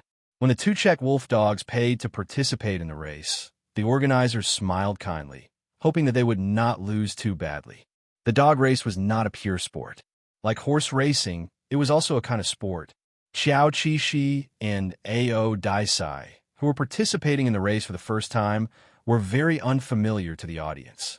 Considering that their breed did not have any inherent advantages, even if the odds were very high, very few people would bet on them. In fact, the civil servants wanted to bet that this was a profitable business if Officer Yu Xiao did not lie to them. But for the safety of the mission, they did not dare to leave any clues. They could only miss such a good opportunity to make money. Of course, this was a joke. Usually, people did not play with guns. Then, were there any bets on Xiao Qixi and A.O. Daisai? There were. Foreign people bought sports lottery tickets very casually. Maybe the old man and the old woman thought that the two dogs were very energetic and bought some. According to the rules, if the dog with the least amount of bets won the race, the buyer could get an amazing amount of compensation. Xiao Qixi did not look like he was here to compete at all. Before the race, he was sitting and scratching his ears with his paws, yawning. Maybe only the old man and the old woman liked him. He had the least amount of bets on him, but it did not matter. He knew that he could get first place. The bets on Otis were slightly higher than Xiao Qixi's. The main reason was that Otis looked so majestic in the arena. Regardless of the breed of the dog, Otis had an aura that made people believe in him. This was right. If he did not get the script for the second male lead, he would be the first in today's race, not his little cutie. But there was no other way. He could only let down his bets and let Little Bear win.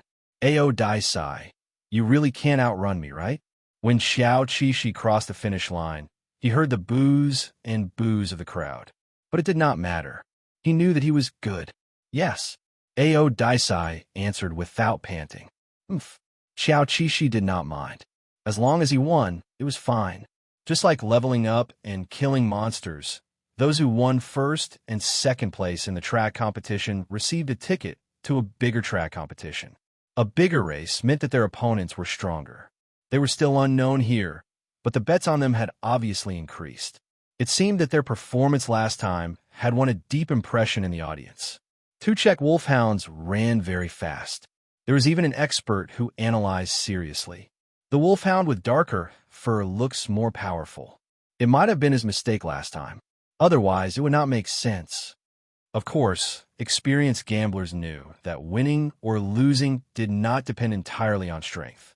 Sometimes, luck was also important. For example, If you were lucky enough to have a boyfriend who was willing to let you win, the competition was about to start. Xiao Qishi and Otis walked to the two gates that were adjacent to each other. There were many people in the stadium, and it was a completely different place compared to their first competition. The tense atmosphere made them feel that this competition was going to be a challenge for them. Before entering the gate, Xiao Qishi stretched her head and rubbed against her boyfriend. "Ao Daisai, will I win?" He saw that there were Humpty Dumpty and Dalmatian Spaniel participating in the race.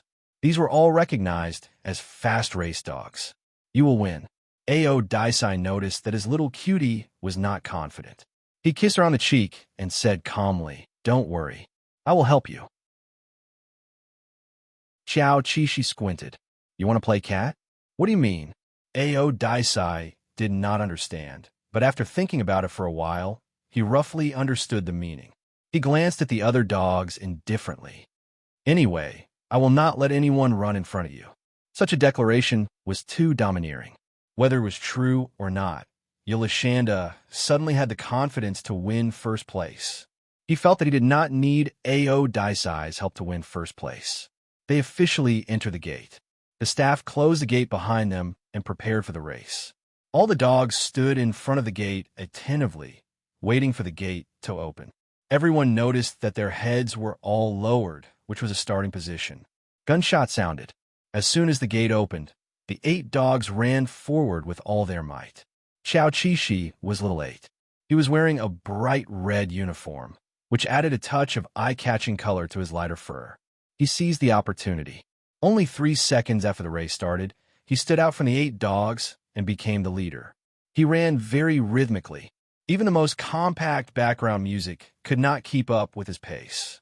Ao Daisai closely guarded Yolashanda from behind to prevent other dogs from approaching.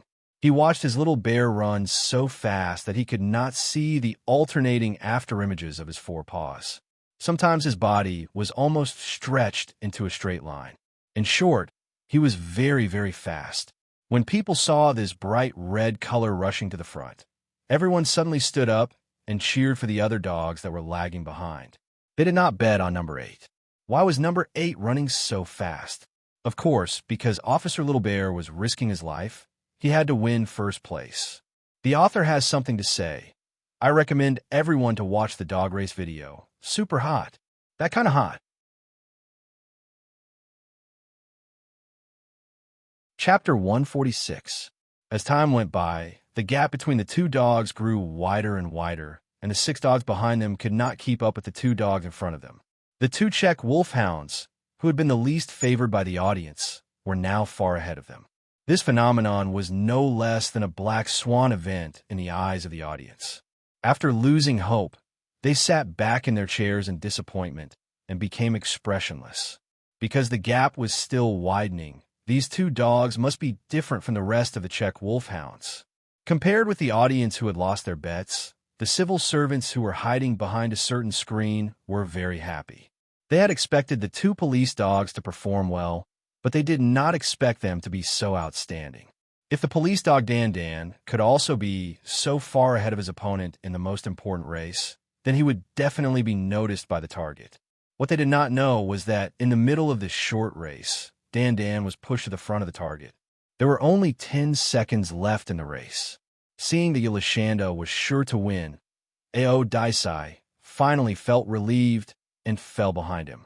In the remaining 10 seconds, Officer Little Bear moved forward alone. He crossed the finish line, but still had endless strength in his body. Happy to win the championship, he could not help but chase his boyfriend around the track for a while. Anyone could see that the champion dog was very happy. He was full of a kind of aura that other dogs did not have. Perhaps it was called happiness and sunshine. Even if he did not win the championship, he was still very eye-catching. After watching the video of the race, the oligarch who liked to raise dogs raised his eyebrows and said to his secretary, "Pretty good. Can you pay attention to this champion dog?" To be honest, in the past, the oligarch would have liked the more aggressive dog. Unfortunately, he had collected a lot of such dogs in his early years, and now fierce dogs were nothing new to him. "Sir, there will be a track race that you must watch soon. Would you like to invite them to participate in it?" The considerate secretary thought for a moment and made a good suggestion. Then let's do it. The oligarch had been paying attention to that race for a long time. At present, he was more interested in that dog. He only paid a little attention to the champion Czech wolfhound. Maybe he would forget about it after a while. On Xiao Qishi's side, after winning the initial victory, they gathered together for a small meeting and began to plan the most important part of the next step. At present, Dan won the championship and was admitted to the next race, while A.O. Daisai was stopped outside the track. That was to say, he could not help Yulashanda in the next race. Yulashanda had to face it alone. A.O. Daisai, I can do it. Xiao Qishi immediately consoled the other party. Thanks to their telepathic connection, he could often feel the other party's unhappiness. Xiao. Xiao Qishi was amused by her boyfriend. Since when did this guy learn to say things like, I would have done it if I had known earlier? Negative emotions should not be tolerated. Let's take a look at the target. The trainer's voice called their attention back, and then two pairs of eyes stared at the screen. It was a typical European man, Vincent Jones. He was about 35 years old, with blonde hair and blue eyes. He looked very young and handsome. People who didn't know him would think that he was a popular star in the entertainment industry. In fact, he was the third generation of a mafia family. His father had done very crazy things and had a very rich history. Of course, the world was still in turmoil at that time, and the law was not perfect. Now, he was basically innocent. However, he still had a lot of information in his hands, some of which were related to the motherland. If he could get it back, it would be very important for the motherland. Then there was the floor plan of the oligarch's mansion, the distribution of the people around him, his daily activities, and so on. The smart Dan had to memorize all of them. The comrades of the National Security Bureau were actually very nervous. As a police dog, could it really remember these complicated things? For a moment, they didn't know if the National Security Bureau had placed too much hope on this police dog. Xiao Qishi concentrated on memorizing. A.O. Daisai, who was lying next to him, accompanied him in class and absorbed the knowledge into his mind. With his super good memory, he had quietly memorized these faces, even if he wasn't sure if he could help Yulashanda. Not long after the meeting, they received a piece of good news. The organizers of the competition had taken the initiative to invite Dan to participate in the competition, which meant that they had saved the country a lot of money. If they hadn't been invited by the organizers, they would have had to spend a lot of money to buy a place in the competition. Now, Dan had done well and saved the country a lot of money. The good luck at the beginning of the competition made everyone feel more confident. However, money still needed to be spent. The money used to buy a place in the competition was used to buy a list of names. Even if they didn't know if it would be useful, they still showed the video of the participating dogs to Xiao Qishi. No wonder the country believed in knowing oneself and the enemy to win every battle. The preparation work was flawless. Of course, it was useful for Xiao Qishi. After watching it, he felt more confident. Before the competition, he had a good sleep. He wanted to make out with A.O. Daisai, but A.O. Daisai refused because he had to compete. Xiao Qishi was speechless. He felt that A.O. Daisai was becoming more and more like a human. He even thought about these things. Damn it, he was becoming more and more charming. On the morning of the competition, Xiao Qishi appeared on the field in high spirits. Except for him and his temporary trainer, for safety reasons, no one else was present. Zen was there, sitting in a special box with a bunch of bodyguards. He didn't need to squeeze in with a noisy audience at all. The young and handsome Mr. Zen even brought along his beloved pit bull. This was a fierce dog. In the past year, it had won several competitions for him. Now that he really loved dogs, he didn't plan to let the pit bull fight in the ring again. At present, 8 participating dogs were moving around before the competition. Mr. Zent's eyes fell on the dog he had been paying attention to for a long time. It was a Barley dog. Its thin body and black wavy spots on a white background were very eye-catching. In contrast, the presence of the Czech wolfhound was very abrupt. It shocked many of the audience. No one expected to see a Czech wolfhound in such a high-level championship competition. This guy didn't even have a shadow on the speed rankings. How'd he get in? Before the competition even started, the audience was already booing. They suspected that the organizers had been paid to let some useless people in. They even associated it with a black box operation. It wasn't impossible. At this time, it would be strange if someone bet on the Czech Wolfhound. A small number of audience members, including those who had watched Xiao Qixu's competition, were very sure that the Czech Wolfhound had no chance of winning in such a championship competition. Betting on it was a waste of money. The odds for each dog were public. People saw on the big screen that the odd for the number 8 Czech Wolfhound kept rising. Even so, no one wanted to bet on it. Mr. Zent had never been very enthusiastic about betting, especially since the odds for the dog he liked were shockingly low. Even if he bought it, he wouldn't get much out of it. Originally, he didn't have a deep impression of the Czech Wolfhound, but the high odd for the dog immediately aroused his interest. He told his secretary to bet on the number 8 dog. The secretary smiled bitterly. Was the boss going to be a child of wealth? But there was nothing wrong with that. Mr. Zent's family was so rich that it could feed the entire country. There was nothing wrong with being a child of wealth once in a while. Before the competition, Xiao Qixu also glanced at the big screen and found that his odds had been neutralized. It didn't look so scary anymore. He thought to himself, "Finally, someone knows what's good for you. Kid, you've made a fortune." The staff opened the gate and shouted, "Get ready." Xiao Qixu calmly walked in. His track was still at the far end. This time, he was wearing a yellow uniform with a number on it. Inside the dim and cramped gate, Officer Little Bear lowered his head and narrowed his eyes. When Ao Daisai wasn't beside him, there was no longer a trace of laziness and indulgence in his eyes. There was only concentration, perseverance, and courage. Bang! The moment the gate opened, the other dogs were ferocious dogs coming out of the cage. Yulashanda was a ferocious beast coming out of the cage. In fact, his legs weren't as long as the Dalmatian dogs. Also, as soon as the gate opened, he took the lead. His speed immediately shocked all the participating dogs. The audience thought to themselves as expected. They were very happy because most of the audience had bet on the Dalmatian dog's long legs. The trainer watching the live broadcast outside the field quickly frowned. Dan doesn't have an advantage. No wonder this was the championship that attracted Vincent. The level of the participants was too high. Ao Daisai stared at the screen, his eyes full of worry and trust. Even if he was a little behind, he believed that little cutie would adjust. "Pingyan, do you think Dan can still win?" The trainer found that Pingyan was staring at the screen intently. He couldn't help but reach out and touch Pingyan's back. Then Pingyan glanced at him as if to say, "Definitely." In the field, only 10 seconds had passed. Xiao Qixu found that he had lost the lead as soon as he came out of the gate. His heart did suddenly thump.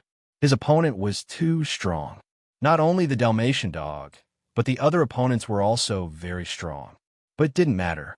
He was the king of the jungle on the grassland. Charge! His weight was not as light as the other dogs. If he wanted to rely on the explosive power of his limbs to win this race, only the experienced runner Yulashanda could do it. After being a little behind for 10 seconds, his gray figure completed an amazing acceleration under the shocked eyes of the audience. He directly ran side by side with the Dalmatian dog. He caught up.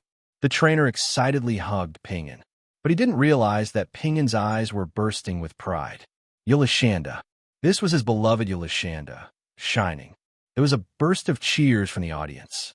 This had no effect on Yulashanda. After running side by side with the Dalmatian dog for 3 seconds, his body steadily overtook the other. Next, 1 body length, 2 body lengths. Mr. Zand, who was in the private room, was surprised by the sudden appearance of the Czech wolf dog. It gave him a strange feeling. It made his calm heart beat a few times. In the last 10 seconds of the sprint, the distance between number 8 and number 2 was a full 5 body lengths. Number 8 crossed the finish line in an absolutely victorious manner. This speed made the staff very scared. Something bad was going to happen next. The speed just now had exceeded the limit of what an ordinary dog could bear. Would number 8 be injured because of this? No. After being a beast for so many years, Xiao Qixu, who had lived on land and in the sea, had his own unique way of adjusting. After crossing the finish line, he didn't immediately slow down. That would be unbearable for his body. Just like when a diver dived into the deep sea and floated up, it would take a long time to decompress. The medical staff was ready. The Dalmatian dog, who had lost the championship, performed exceptionally well in the fierce competition. Its body obviously couldn't bear it. Zan's secretary said, with some regret, "Do you still want that Dalmatian dog? He doesn't look so good." What? Zan's eyes had been focused on the Czech wolf dog that was jogging and adjusting. He didn't pay attention to the Dalmatian dog at all. Hearing this, he said casually, "No." Zan pointed to the light gray wolf dog. "I want number 8. The secretary smiled. "Because he won you a huge sum of money?" If he didn't remember wrongly, this was the first time in a long time that Mr. Zand had won such a huge sum of money. The secretary guessed that he was very happy. However, Mr. Zand didn't like to show it on his face. He had always hidden himself very well and didn't trust others easily. Before buying this wolf dog, he had carefully checked its background. Of course, what he found out was fake. No matter how cautious Mr. Zand was, he wouldn't be too wary of animals. He had always felt that dogs were more loyal than humans. He could feel at ease liking a dog. This was a sense of security that humans couldn't give him. His only worry was that the wolf dog was too old and wouldn't be able to establish a deep master-pet relationship easily. In the competition room, Xiao Qixi was lying on the ground, panting to cool down. The foreign trainer was feeding it water. He saw a familiar face appear. During the break, he knew that things were settled. This was Winston's secretary. They communicated in English, discussing the matter of selling him. As they had agreed, the foreign trainer pretended to refuse. He felt that a champion dog could bring him far more benefits than the transfer fee. However, after the other party took out a huge transfer fee, he shut up. This amount of money was enough to nurture more dogs. However, the other party wasn't a fool. Before the real deal, he got a doctor to check on Xiao Qixi body. After confirming that Xiao Qixi was currently very healthy and didn't have any problems, he gave the money to the original owner. "You're very generous, but I have to tell you that this is a very special dog. It's smart and loves freedom. You'd better treat it like a 10-year-old child. Otherwise, it'll throw a tantrum." Zan's secretary shrugged. No matter how smart a dog was, how smart could it be? They all knew that Mr. Zand had many shepherd dogs with high intelligence among his pets. They could remember hundreds of words. Xiao Qixi was led away in the competition room. Zand wanted to see him immediately, but the bodyguard felt that it was too dangerous. "Sir, you should observe him for a while before coming into contact with him." This made Zand very unhappy. He coldly asked the secretary to bring the newly acquired Czech wolf dog to his spacious car. The secretary had no choice but to do as he was told.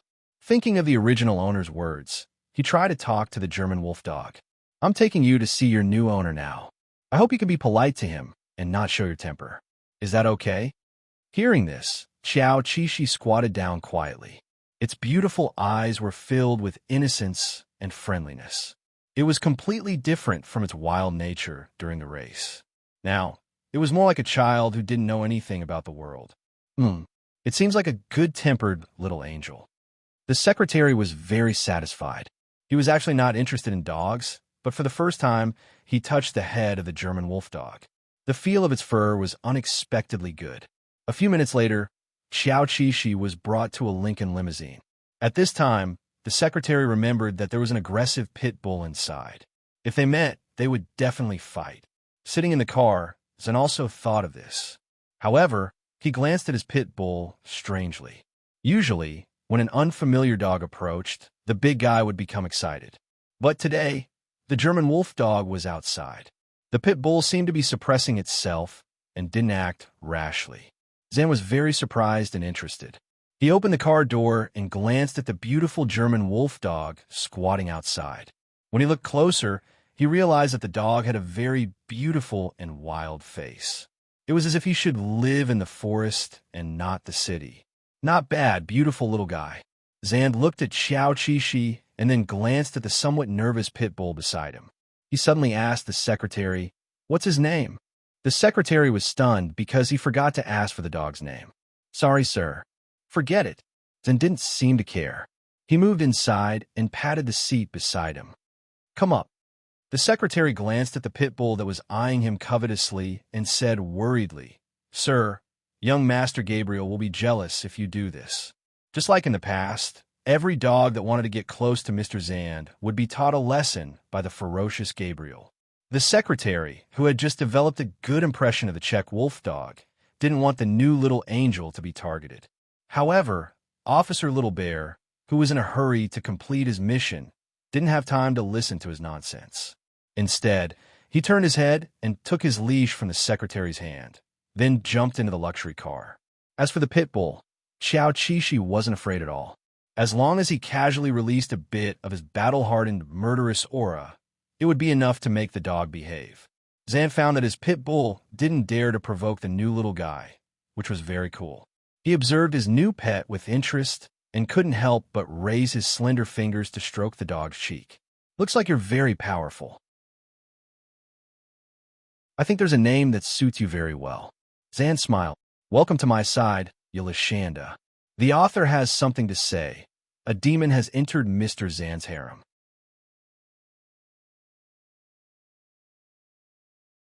Chapter 147.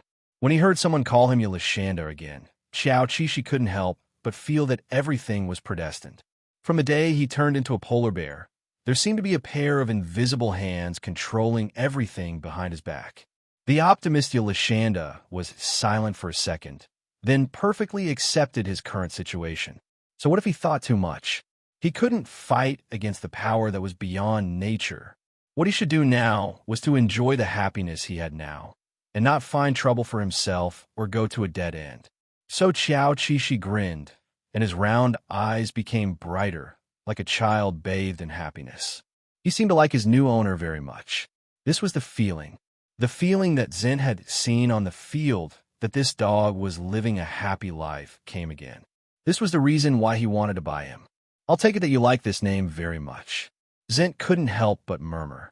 He had to admit that Yelishanda gave him a different feeling. How should he put it? Yelishanda enjoyed this world from the bottom of his heart. It was incredible. Zent didn't like this world, even if he was as rich as a country. This world was cold to him, and profit was the most important thing. The only cute and warm existences were animals. Woo! Gabriel, the pit bull, opened his eyes wide and stared at his dear owner, who had placed his hand on the dog's head.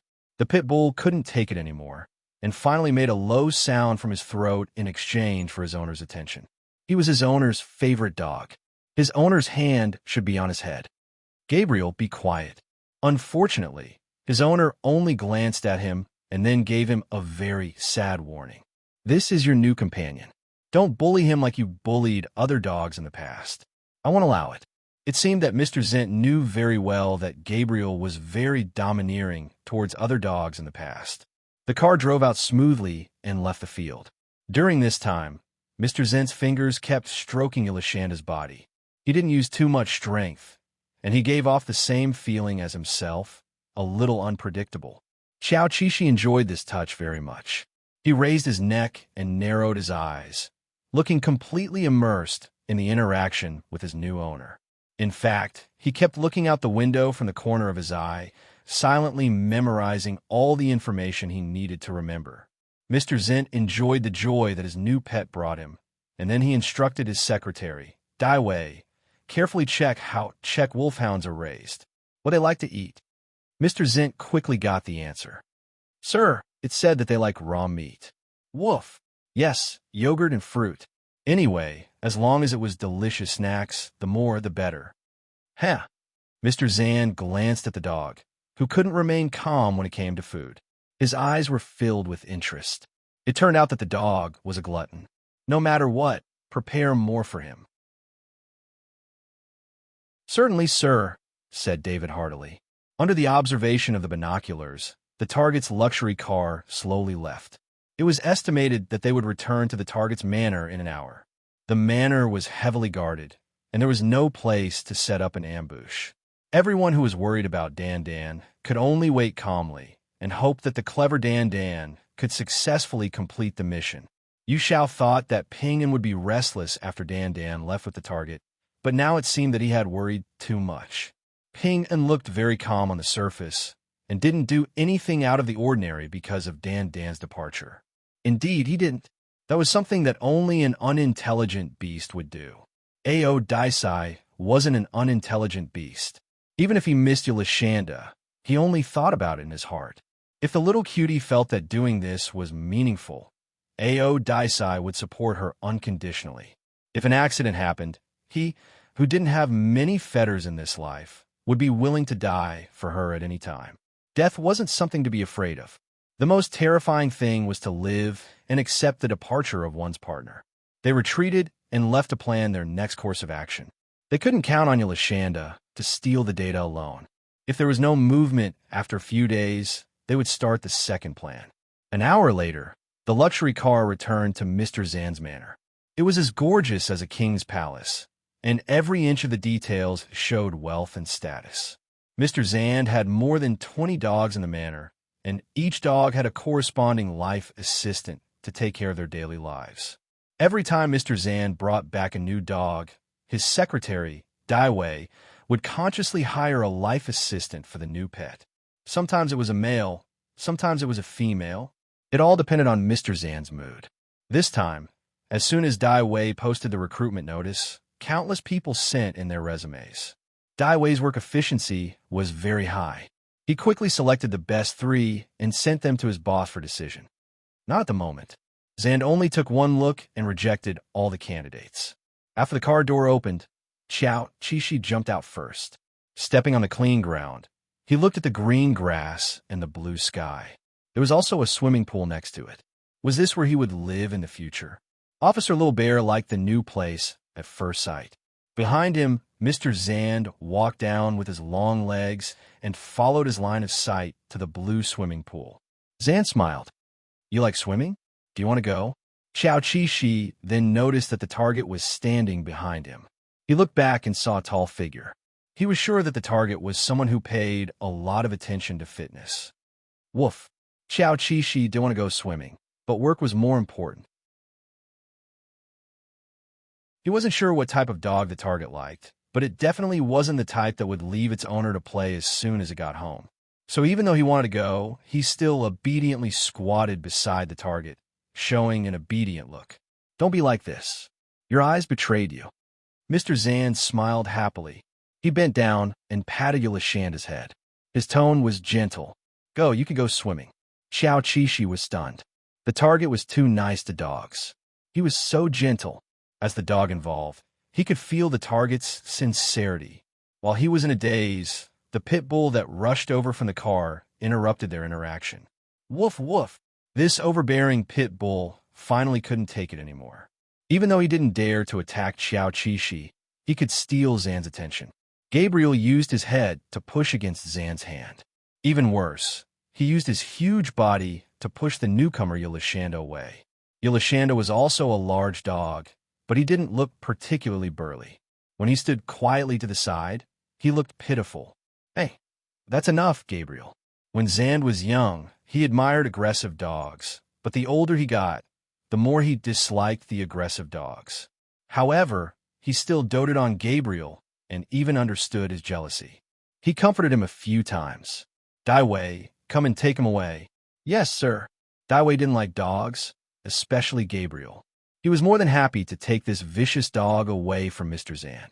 Soon, Gabriel's personal assistant came. When he found out that Mr. Zan had a new pet, he didn't take it to heart.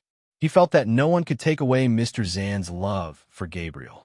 That was until he saw a shocking scene through the glass upstairs. After Gabriel was taken away, the surroundings were finally quiet. Zan looked at Yulashanda, who was obediently squatting at the side, and smiled at him apologetically. Don't be afraid. This will be your home in the future. You have the right to use the swimming pool and garden. This European man's smile was as attractive as poison. Even though Qiao Qishi knew that he wasn't simple and wasn't that kind and gentle as a dog, he didn't let him down. Qiao Qishi walked over to him and rubbed his head against his finger. Then, he handed his leash to him. Zand looked at the leash in his hand in shock. To be honest, it was the first time he was treated like this by a dog. What do you mean? Do you want me to take you there?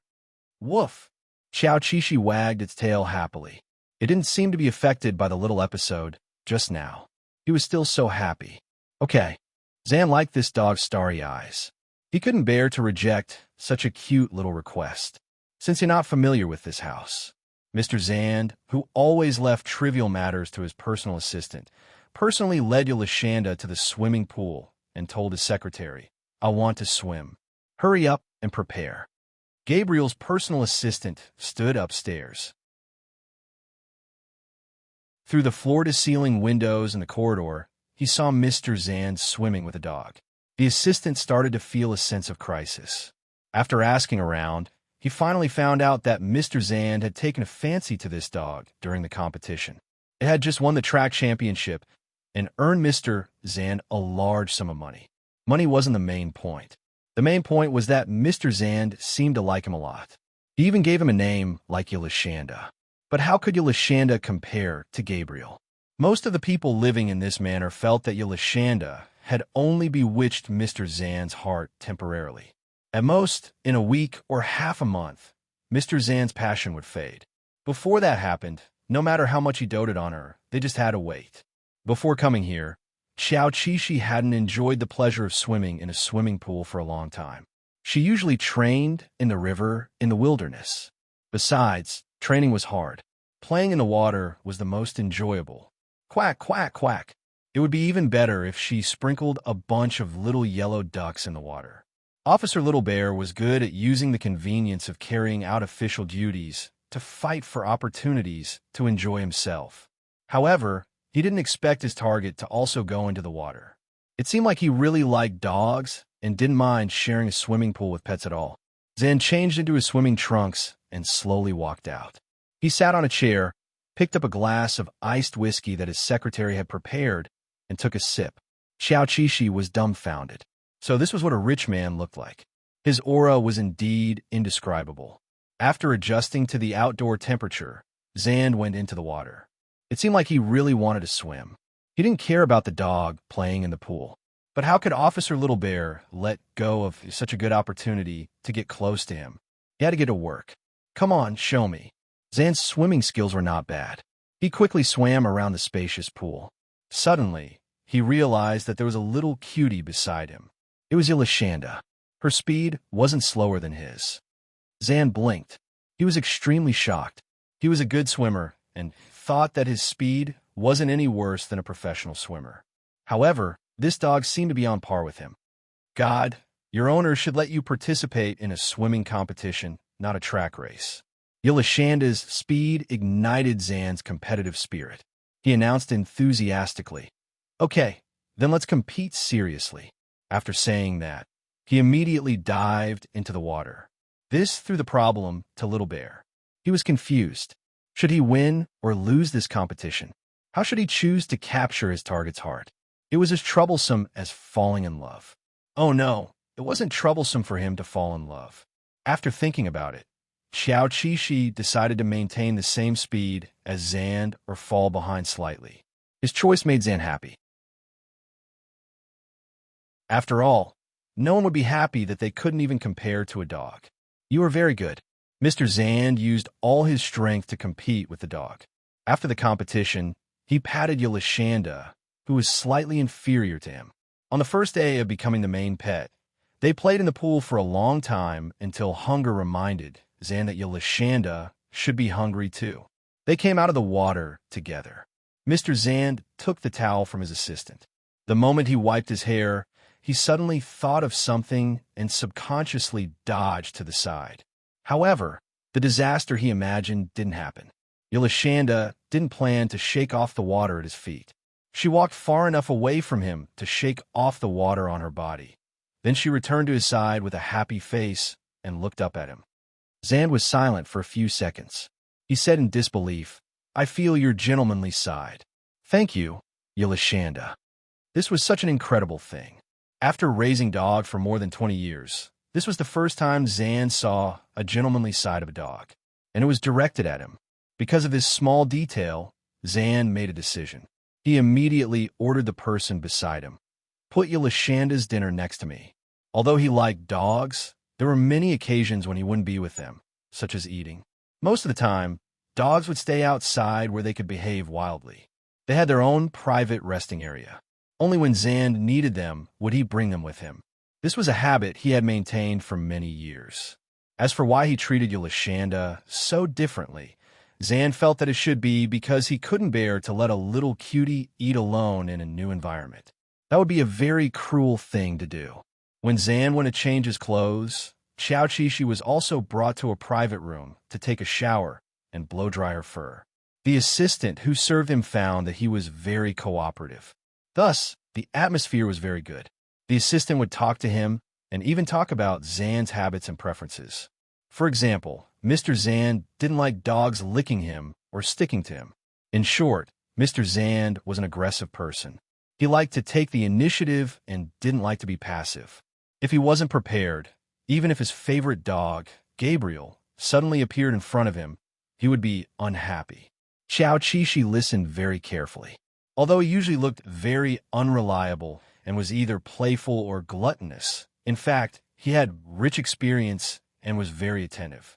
Very quickly, she summed up what kind of person Zand was from the assistant's description. First of all, the other party was very controlling. It was enough to surprise him once or twice. Most of the time, she had to be obedient and cooperate with him. Scheming could be done, but it had to be done openly. Perhaps acting cute and naive was a good direction. Who could resist the dependence of a soft and cute little animal? Of course, Alisanda looked at himself in the mirror and said that he could be considered handsome and cool, but he couldn't be considered a small animal. How could he, who could kill a wildebeest alone, be considered a little animal? After bathing, Yolashanda's hair was fluffy and smooth. It even exuded a faint fragrance. Suddenly, he felt that his hair color was very versatile. No matter what kind of environment it would match. In the forest, he was a top predator and was very wild. In the mansion, he was someone's little treasure. There is only one word to describe him: arrogant. Mr. Zand was already waiting in the dining room. He was the only one at the large dining table. It wasn't because his relatives were dead. In fact, other than his mother, his father and many siblings were still alive. It was just that his father fooled around with his girlfriends all day long.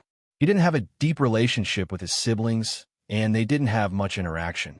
Thus, the unmarried Mr. Zand had always lived alone. As someone who cared about his health, he usually didn't let people prepare a sumptuous dinner. But today, perhaps because he was in a good mood, the table was very sumptuous. He even opened a bottle of wine. The price of the wine was very expensive.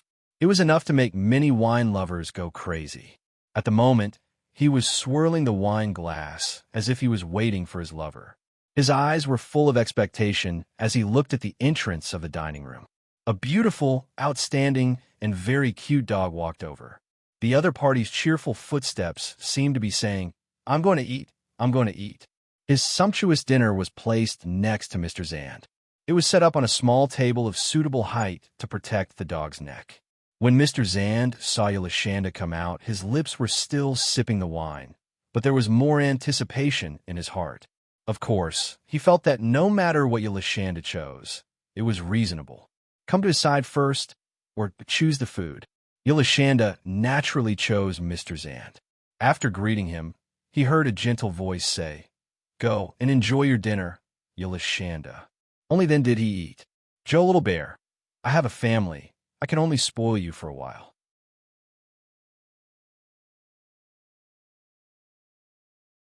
Chapter 148. The dinner prepared by his new master was very sumptuous. There were many rare ingredients in the bowl, but to Yolashanda, it was a familiar taste. Whether it was the precious ingredients in the sea or on land, what had he not eaten in the past 100 years? Now that he had tasted the familiar taste in human society, he only felt nostalgia and happiness. At the same time, he was very grateful to his new master. He was indeed very generous and gentle. After eating the delicious food, Yolashanda could not help but look up at Zend. He realized that Zend had not started eating yet. He was still looking at him with a glass of wine in his hand. "Is it good?" It was very amazing. Zent felt that he could feel the happiness of a dog eating delicious food. This made him, who was not very interested in food, feel like he had an appetite. Yes, it was delicious. Yolashanda walked to his side and rubbed his head against his calf. Then he returned to his small table and began to eat seriously. Influenced by him, Zent finally put down his glass, picked up the cutlery, and skillfully cut a piece of steak. These trivial things could be done by others, but he did not like others to touch the food he was about to eat. To put it bluntly, Zent did not want to be a useless person. He felt that he still had the ability to cut a steak. The medium-rare, thick-cut steak entered his mouth. The sweet taste of beef spread on Zent's taste buds. If Yolashanda ate such delicious food, it was indeed worth wagging his tail. Meat and vegetables had to be evenly matched. This was good for the body. After eating a small piece of beef, Zent began to look for vegetables and fruits. At the same time, he could not help but look at the small table next to him. He realized that Yolashanda was not picky about food. Whether it was vegetables or fruits, he ate with relish. Right? Zent finally remembered why he did not allow dogs to accompany him during meals. Large dogs were always rude when eating. They would make smacking sounds, and food would be scattered all over the floor. It would make people lose their appetite. Yolashanda was special. After interacting with him for half a day, he gave people the feeling that he was a gentleman. He did not have any bad habits. It was hard not to like him. Zent felt that having dinner with his new pet was a very pleasant experience. Unknowingly, he ate a lot of food. The maids came to remove the tableware that Yolashanda had used and found that there were no food scraps spilled and the surroundings were still clean. Not long after, people brought them drinks. There was water, milk, yogurt, and goat milk. Her original intention was to test which type of food Yolashanda liked to eat. "Do you like yogurt?" After Zent finished eating, he wiped the corners of his mouth with a napkin. He was actually trying to remember what a pet liked. In the past, after dinner, Vincent would choose one or a few dogs to accompany him for a walk in the manor. This was the key time in the day when the dogs could interact with him. The assistants of each dog hoped that Mr. Vincent would pick them, and they were usually ready around 1830. Gabriel's assistant, who already knew that Mr. Zand was accompanying his new pet, kindly reminded them, "Do you think that Mr. Zand will let other dogs interact with his new pet? At the very least, he needed some time to get used to it. Maybe he'll choose a small dog with a good temper." The assistants who took care of the small dogs were looking forward to it. There were a few small dogs in the manor, but they had never been valued. Usually, Mr. Zand only brought them back because he thought they were cute, but he had only taken them out a few times. Only the dogs that were especially favored would be brought out to accompany Mr. Zand. Their wishes were obviously not fulfilled. Mr. Zand did not ask anyone to accompany him for a walk tonight. Yolashanda had just arrived, and the new owner excitedly introduced him to the layout of the entire manor, telling him where he could behave atrociously. The proportion of greenery in the vast manor was very high. 3/4 of the area allowed dogs to move freely. Of course, they needed an assistant to accompany them. The leash could only be untied in a certain area. In the evening, Mr. Zand invited Yolashanda to accompany him for a walk. He did not put a leash on Yolashanda. They walked slowly in the manor like friends, and Yolashanda quietly listened to him. Although he did not answer, his attentive eyes always made Zand feel that this sunny and handsome large dog was seriously accompanying him. The reason why Zand liked Gabriel was that Gabriel was very powerful. He was undoubtedly the king of dogs and could defeat 90% of the dogs in the world. This was an unequal love. Zand had never relied on Gabriel emotionally, but at this moment, he felt that he was somewhat dependent on Yolashanda. Would he be able to maintain a happy mood as long as he stayed with Yolashanda? They walked to the vineyard. There had just been a harvest a while ago. There were no traces of grapes, but the smell of grapes still lingered in the air. The large dog that liked to behave atrociously finally left its new owner and ran into the vineyard, leaving the handsome owner standing on the side, his lace shirt fluttering in the evening wind. Yolashanda searched the vineyard line by line and finally saw a bunch of grapes that had just ripened. The sparkling and plump grapes were as bright as the color of a rose. Without hesitation, he jumped up and picked the grapes with his teeth. Then he carefully protected them and slowly walked back to Zand. Grapes! Zand was a little surprised. He squatted down and knelt on one knee in front of his pet. I thought they had all been harvested. This bunch looked like they had just ripened. Mr. Zand didn't mind at all. He sat down and picked one grape and put it into his mouth. It was very sweet, so sweet that it reached his heart. You should try it too. Mr. Zand, who was outside, smiled like a child. He picked a few grapes and put them in his palm, feeding them to his pet. Pets were not allowed to feed grapes. This was difficult for Yolashanda. He heard that Zand didn't like pets licking him, but if he wanted to eat the grapes in Zand's palm, he had to lick them. Eat! Zand put his hand forward, his expression full of anticipation. Since the human was acting cute, Yolashanda couldn't do anything. He tilted his head so that he wouldn't touch the other party as much as possible and put the grape into his mouth. The moment his sharp teeth bit through the grape skin, a sweet taste spread in his mouth. Oh, the top-grade grape was delicious. One by one, Alisanda could no longer be bothered to avoid arousing suspicion. He ate all the grapes in the other party's palm. Zand really hated dog saliva, but when Yolashanda's tongue swept across his palm, it was warm and soft. It didn't leave a wet mark. In fact, it dried as soon as the night wind blew. He continued to feed the grapes as if nothing had happened. He had always avoided fruits with too much sugar, but today he ate a lot for the first time. The reason was that this was a pure gift without any impurities. It was so precious. What should I do? After eating so many fruits with high sugar content, I have to exercise more at night, Zand muttered. Then he smiled slowly and patted Yolashanda's head. Then I'll let you exercise with me. Before this, he had never let the dog enter his gym. Because dogs had no patience at all, they couldn't understand why they had to stay in one place for a long time to do the same thing. Yolashanda, as everyone knows, a dog is a dog, and Dan is Dan. He followed Zand into the gym. It was brightly lit and luxurious. Zand changed into his sportswear in front of him. It was hard not to admire the masculine body that was full of power and elegance. The polite gentleman averted his eyes and stepped onto a running treadmill. Even when he was on duty, he couldn't be lazy. He still had to complete his daily training. Little Bear didn't want to put on 5 kilograms when he went back to receive the award. After all, he was a celebrity dog now. Once there were rumors, both the military and the police would know. How could he not care about his reputation? As he thought and walked, he suddenly sped up. Little Bear looked up and saw that it was Zand. He could only run.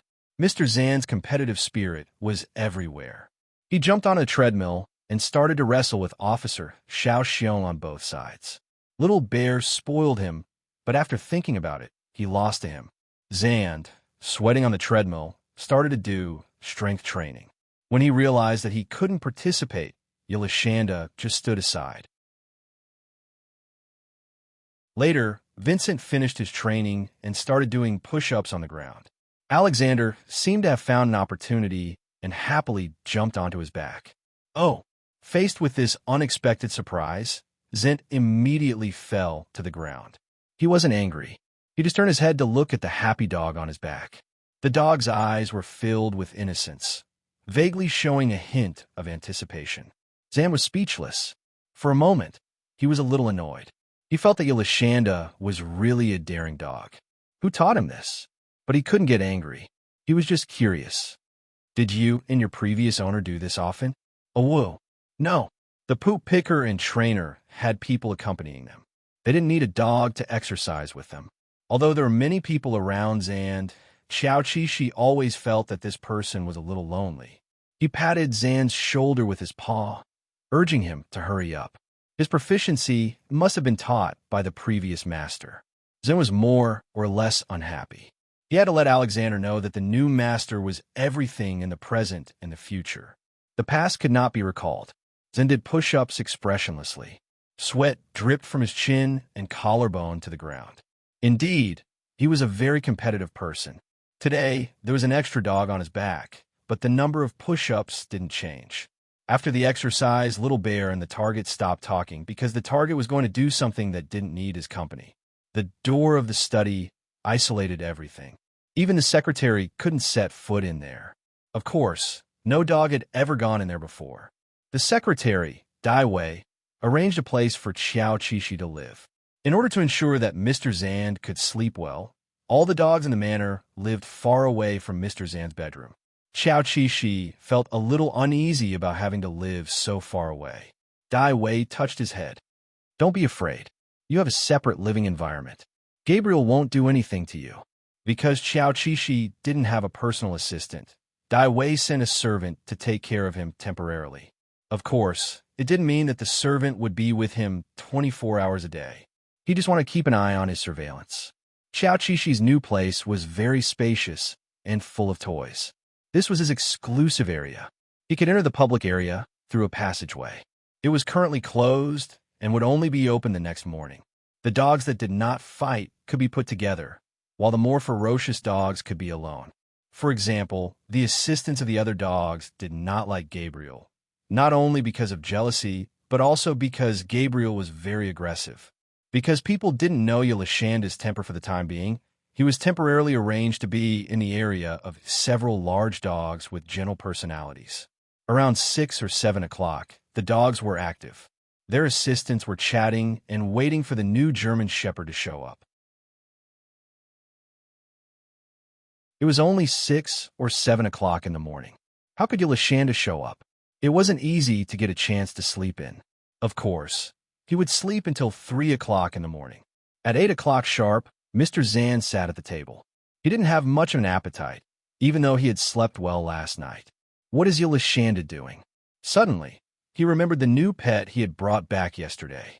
After a while, someone answered him, "Sir, Yolashanda is still sleeping." What? Mr. Zand raised his eyebrows. Still sleeping? But it was already 8 o'clock. The dog woke up at 6 or 7 o'clock to play. How could he sleep until 8? Also, Yolashanda was a track dog. He couldn't have such a lazy habit. It could only be said that he was a dog with character. For some reason, Mr. Zand's mood suddenly improved. He smiled and decided, why don't I wake him up for breakfast? The main house was far from where the dogs lived. Mr. Zand only realized this as he walked. He didn't regret saying that he wanted to come over. He just felt that Yolashanda lived too far away. The personal assistants in the public area were stunned when they saw Mr. Zand. Why did Mr. Zand come here personally? Good morning, Mr. Zand. They immediately went up to greet him, but didn't get his attention. Obviously, Mr. Zand didn't come here for the dogs they were taking care of. Xiao Qixi, who was sleeping, heard the footsteps, but so what? He had already worked hard the entire day yesterday. Why couldn't he just let him sleep in? Woo woo woo woo woo woo. He buried his head in the blanket and continued sleeping. That was what Mr. Zand saw when he walked into the room. His new pet was sleeping very freely in the soft blanket. His entire body was exposed except for his head. Yolashanda, Mr. Zand shouted. He saw one of his paws tremble. Mr. Zand raised his voice. Yeah, listen, Xiao Qixi wanted to sleep well. He thought that even if God came, he wouldn't be able to wake him up. However, he suddenly remembered that he was a spy. He sat up with a start. His ears turned from crooked to airplane ears. Woo-woo. He tried to focus his sleepy eyes on his target.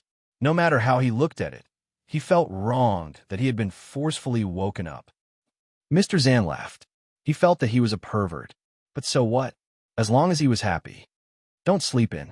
Get up and have breakfast with me, Mr. Zand said condescendingly. He then turned and walked out. He couldn't believe that he had walked so far in person just to invite a dog to have breakfast with him. If Mr. Zand didn't do as he wished, it would be a disaster. That's right. Mr. Zand was so difficult to please. He wanted to get back what he paid for. Woo woo woo woo woo woo woo woo. The dog that he brought back got up cursing. He stretched in the middle of the room to get rid of his sleepiness. Then he followed his new owner energetically. After all, eating was something worth looking forward to. It seems that you're looking forward to having breakfast with me. Mr. Zand was very satisfied with his performance. It was already 8:30 when they walked back to the dining room of the main house. Mr. Zand, who was hungry and unhappy, immediately drank a glass of milk. Then he blamed Iway. Yolashanda lives too far away. Can't you find a place for him to live nearby? Daiwei apologized unhurriedly. I'm sorry, sir. I will rearrange it immediately. Actually, he was a little dumb. Okay. Mr. Zand didn't say anything else. He finished his breakfast with a good appetite. He had to go out today. It was a business matter. Daiwei read out the itinerary for the day and information about the person he was going to meet. Does he hate dogs? Mr. Zand asked. Well, he doesn't seem to hate them. Daiwei was very smart. He asked with a smile, do you want to take Yolashanda out? Normally, he would suggest that Mr. Zand observe him for a while to make sure that Yolashanda was stable before taking him out. But now, he was willing to say something nice. That should be a good choice, sir. Mr. Zand smiled like a silly owner who couldn't help showing off his good stuff. Xiao Qishi was very happy to go out with Mr. Zand. This way, his partner could track his situation and pass on some information. The comrades in the National Security Agency were very good. They had already received news that Mr. Zand was going out. They had already arranged for their men to be on a high-rise in a good location. Through the binoculars, they saw Zint and Dan getting out of the car. They looked very intimate, and there was no leash, which meant that Dan could move freely. Everyone heaved a sigh of relief. Great! Comrade Dan has achieved a temporary victory. Today, Zint was meeting with his business partner at the golf course. After entering the golf course, the surroundings were empty, and there was no room to spy on them. When he saw the green grass, Officer Little Bear knew his identity today, Zint's caddy. A special caddy would make him very happy. The author has something to say. Mr. Vincent, who is doted on by the slag bear, must be strong. *0, thank you everyone for the nutrient solution. It was very useful. Still want to woo PS. Dogs shouldn't eat grapes. They are harmful. This is a plot requirement. Don't imitate it.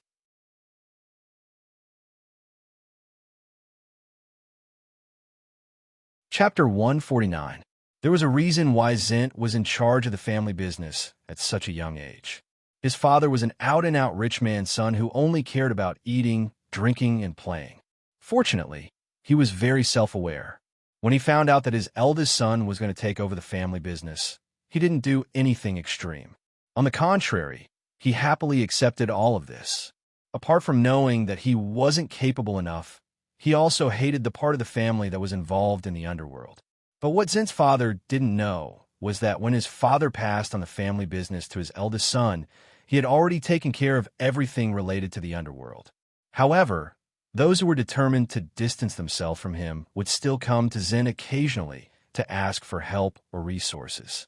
Zint's principle was that as long as it wasn't related to the underworld, he could negotiate any kind of cooperation. He stood on the court and waved his golf club in a standard posture. The white ball formed a parabola and flew far away. Mr. Zint, what do you think of what I said? That person finally finished talking. It seemed that Zint's cold attitude made him unsure, and he wanted to get an answer quickly. Yolashanda, who was squatting at the side, rolled his eyes. This old man was very bad. He actually persuaded Zint to do something illegal. His intentions were simply too hateful. But at this time, Yolashanda wasn't very clear about Zint's business structure. He was tormented inside. On one hand, he told himself that Zint was a bad person. He shouldn't expect anything from him and should just treat him as an ordinary target. On the other hand, he couldn't help but look forward to it. What if Zint refused? Although this business sounded very profitable, it involved too many people. Only someone as rich as Zint was qualified to earn this kind of money. Bob. Zint adjusted his baseball cap.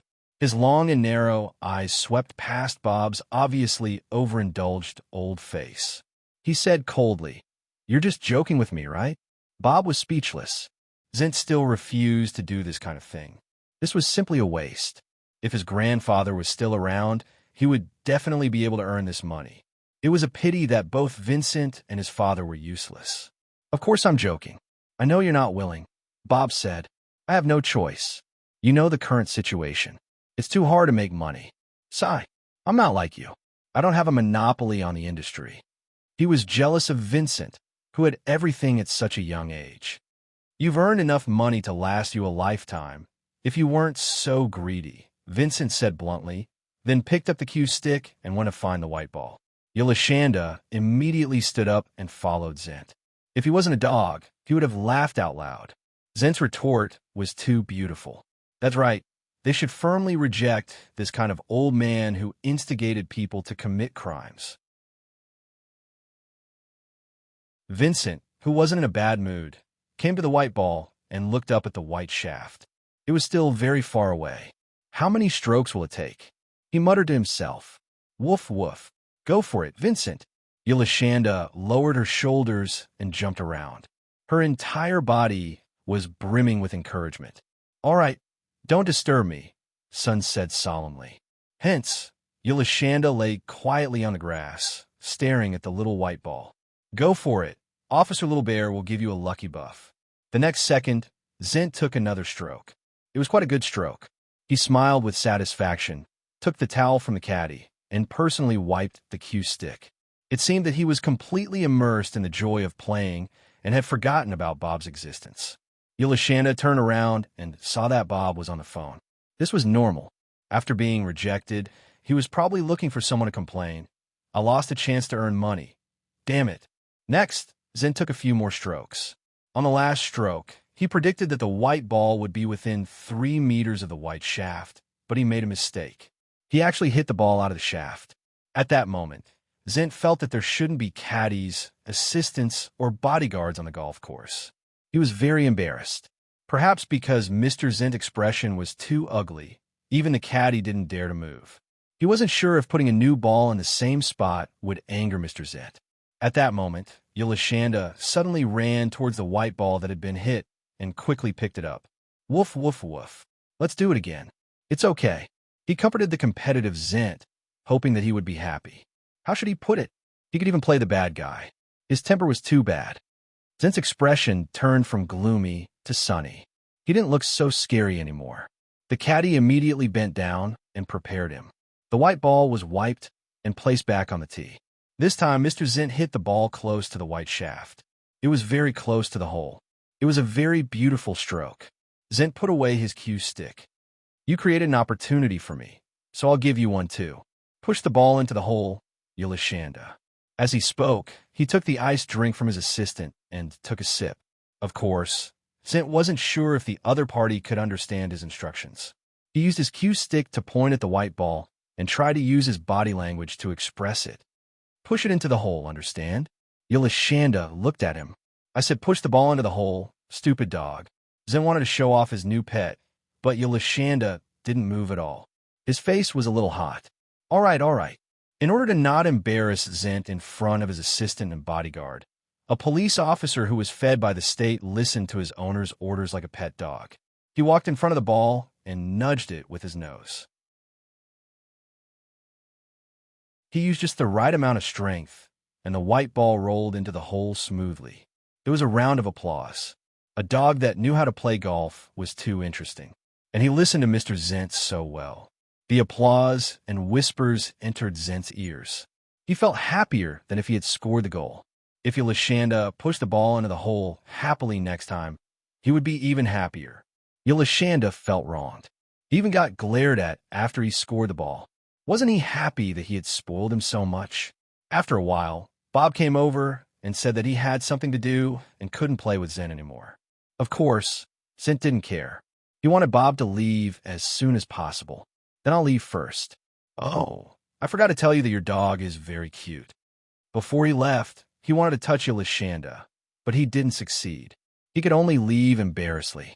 This cold dog made Bob feel that Zent was as annoying as his dog.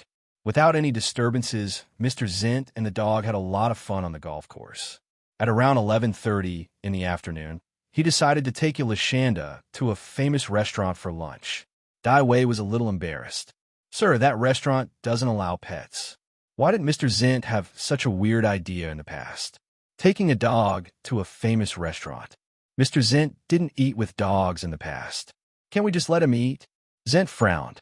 He was very troubled. If he doesn't want to, then we can buy the restaurant.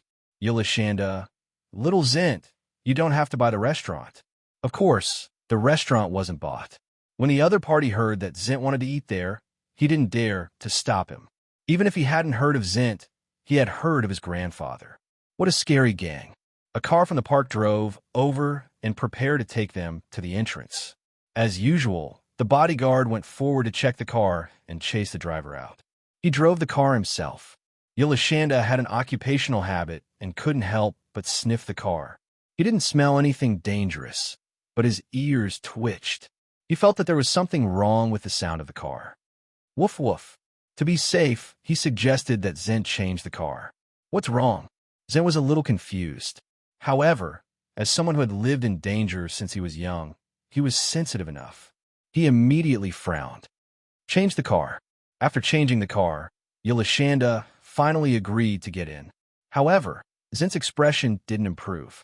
If there was really something wrong with the car just now, it meant that someone wanted to do something to him. Of course, the other party wouldn't have only prepared one move.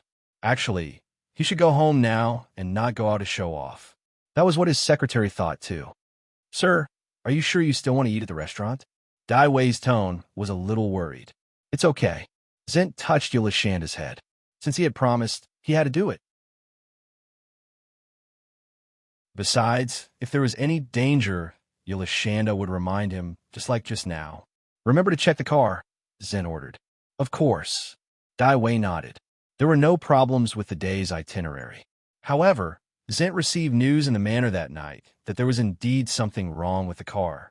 If they didn't change the car in time, the consequences would be unimaginable.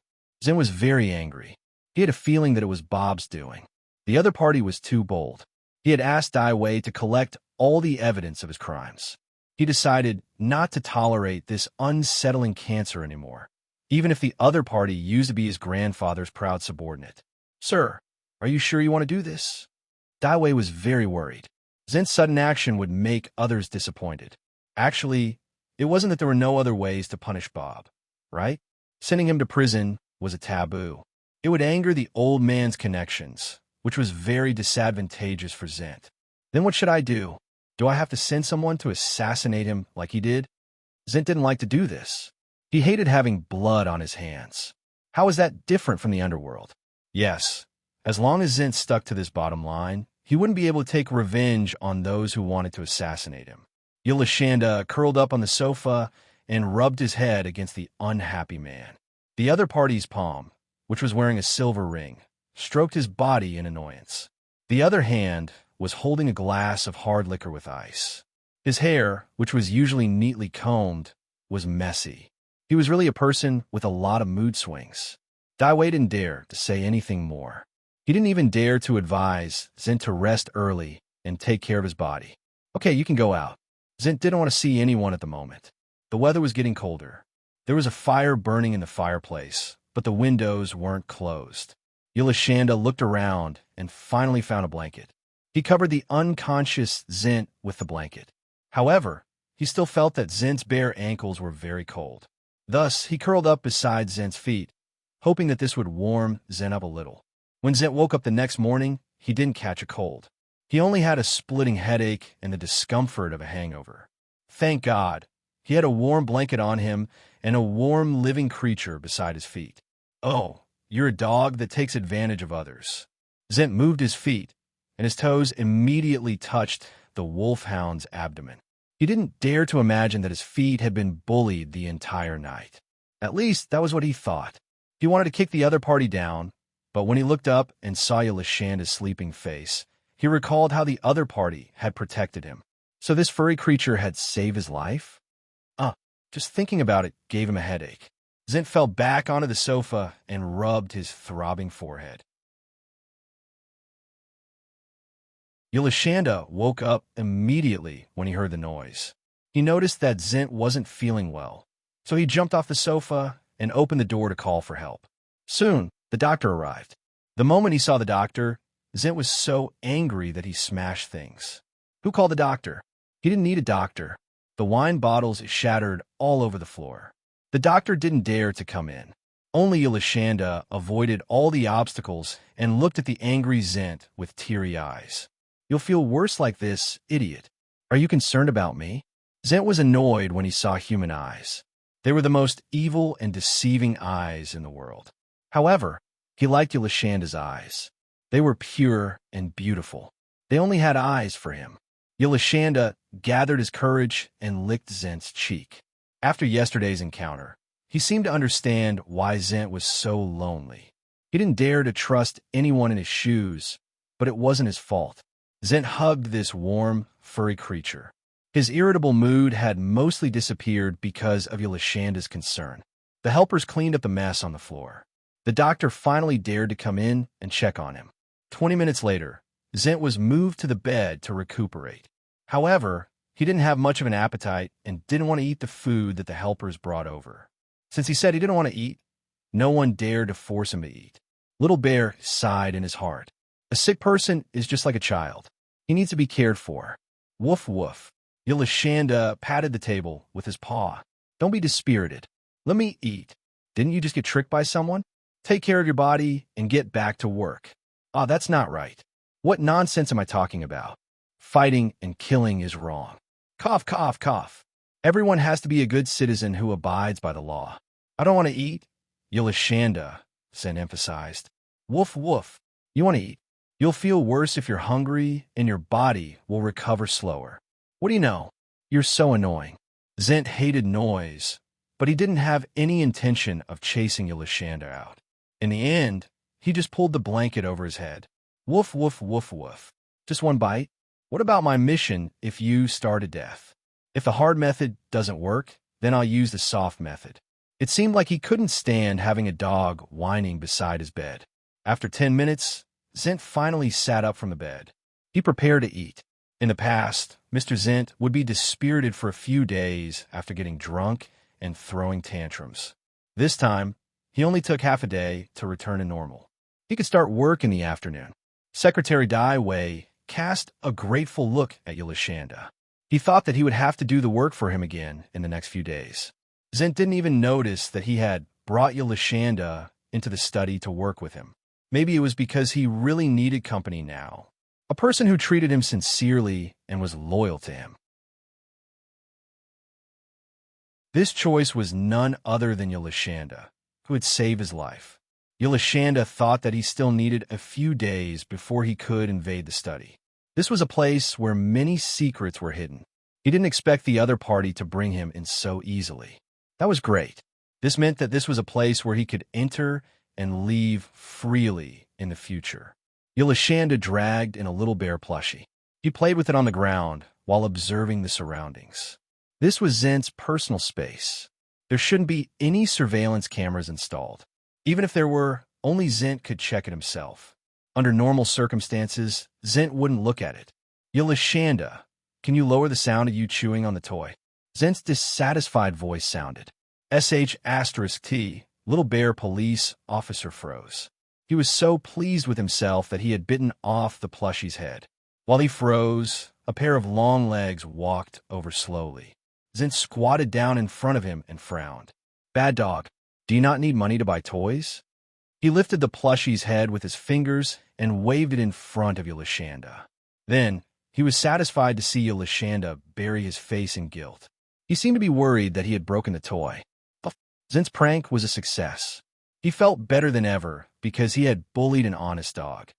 Okay, you don't need to blame yourself. You can play with as many of these toys as you want. Actually, he didn't lack money. Zent was a man of his word. He had asked Dai Wei to buy a lot of toys. Yulashanda was in the room next to his. It was the same for the food. As long as Yulashanda liked to eat, he had everything. However, after every meal, Zent would laugh at Yulashanda. He would definitely gain 5 kilograms or something. If he didn't want to become a fat dog, he had to exercise with him. With Yulashanda by his side, Zent quickly forgot about the anger that Bob had caused him. He also thought of the best way to deal with Bob. If it was proven that Bob was a traitor, he didn't need to do anything himself. Naturally, someone would help him clean up the mess. Zent had evidence of Bob's past crimes against his allies. He didn't discuss this matter with Dai Wei. Only Yulashanda knew about his plan. I think this will work. What do you think, Yulashanda? Zent used a password to open a hidden door in front of Yulashanda. In this old manor, there was an underground maze that hid their family's dark past. Zent rarely came down. Today, he carried an antique oil lamp and brought Yelishanda down. The dim yellow light shone on Zent's handsome side profile. He really looked like a prince in an oil painting. The author has something to say. I like Zent. He's not bad, but don't break up the couple. Ao Daisai will bite you.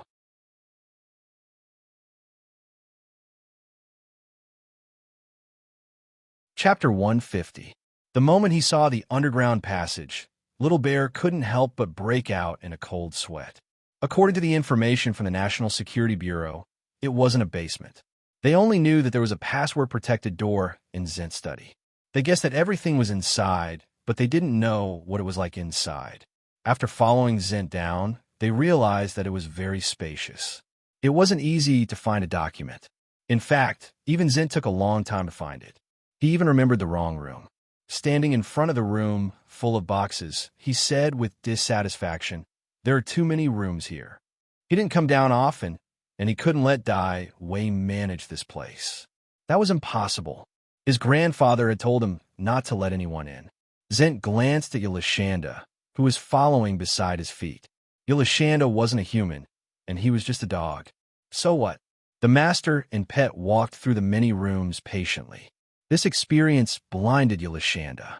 He finally knew why Zent was so rich. God, how much wealth did this guy inherit?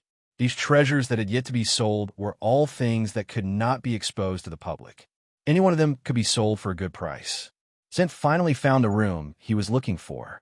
There were rows of bookshelves, and the documents were placed on top of them. To be honest, it was a little random.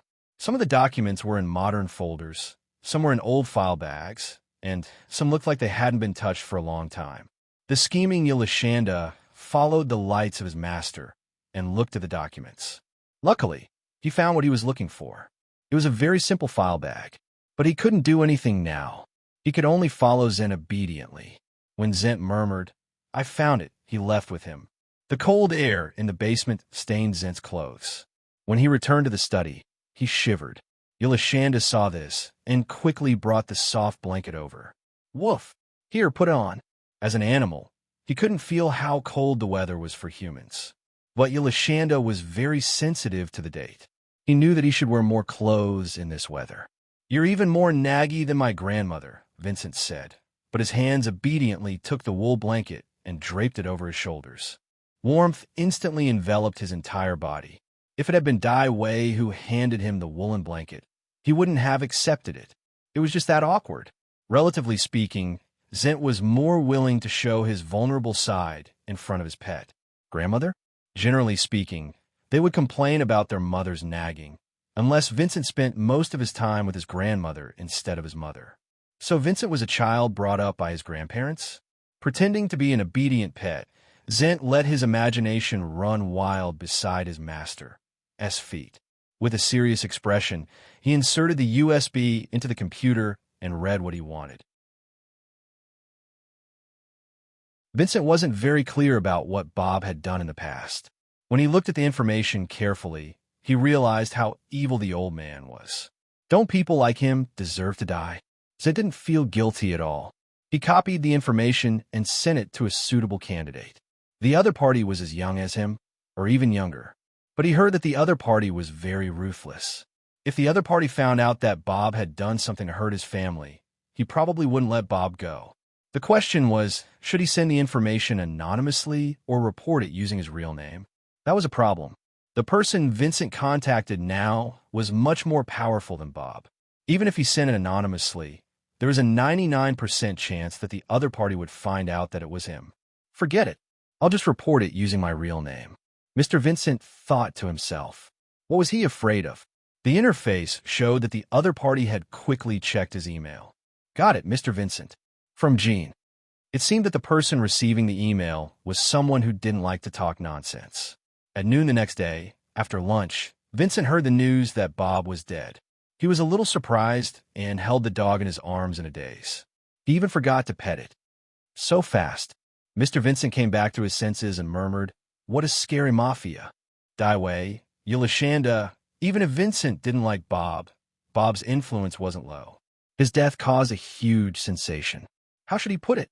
The foreign mafia had nothing to do with our comrades in the National Security Bureau, but that didn't stop them from doing their job while eating melons. It was said that after Vincent took over, he didn't care much about his former subordinates and had an attitude of minding their own business. Those who knew what was good for them would consciously keep their distance. Only people like Bob were insatiable and insatiable. So Vincent made an example out of him. That was what everyone was saying, so Vincent sneered in anger. It was clearly a personal grudge between Bob and someone else. What did it have to do with him? Dai Wei shook his head. He felt that Mr. Vincent was still too idealistic and didn't understand the rules of the mafia. Even if it was Jean who did it, no one would think that Vincent didn't know. As long as Vincent was alive, Jean had to get Vincent's permission if he wanted to touch Bob. That was the rule. So on the surface, it was Jean who wanted to touch Bob, but in fact, Vincent didn't want Bob to be alive either. It was that simple. Vincent rubbed his forehead. Yes, he understood. It wasn't that easy to clear his name. Even if he didn't want to provoke others, others would provoke him. Last night's actions made Vincent feel that he was an out-and-out member of the mafia. But what could he do? Since he was young, he had encountered countless assassination attempts. If it weren't for so many people protecting him and helping him clear the obstacles, he would have been dead long ago. Of course, Vincent knew that these people protected him for a reason. For example, Jean. Speak of the devil. The other party asked to see Vincent on the grounds that he was here to apologize. Vincent wanted to curse. Didn't the other party think it was lively enough? Now, the whole world knew that he had cleaned up the mafia. This made someone who didn't want to be in the mafia very much unhappy. No, Vincent refused coldly.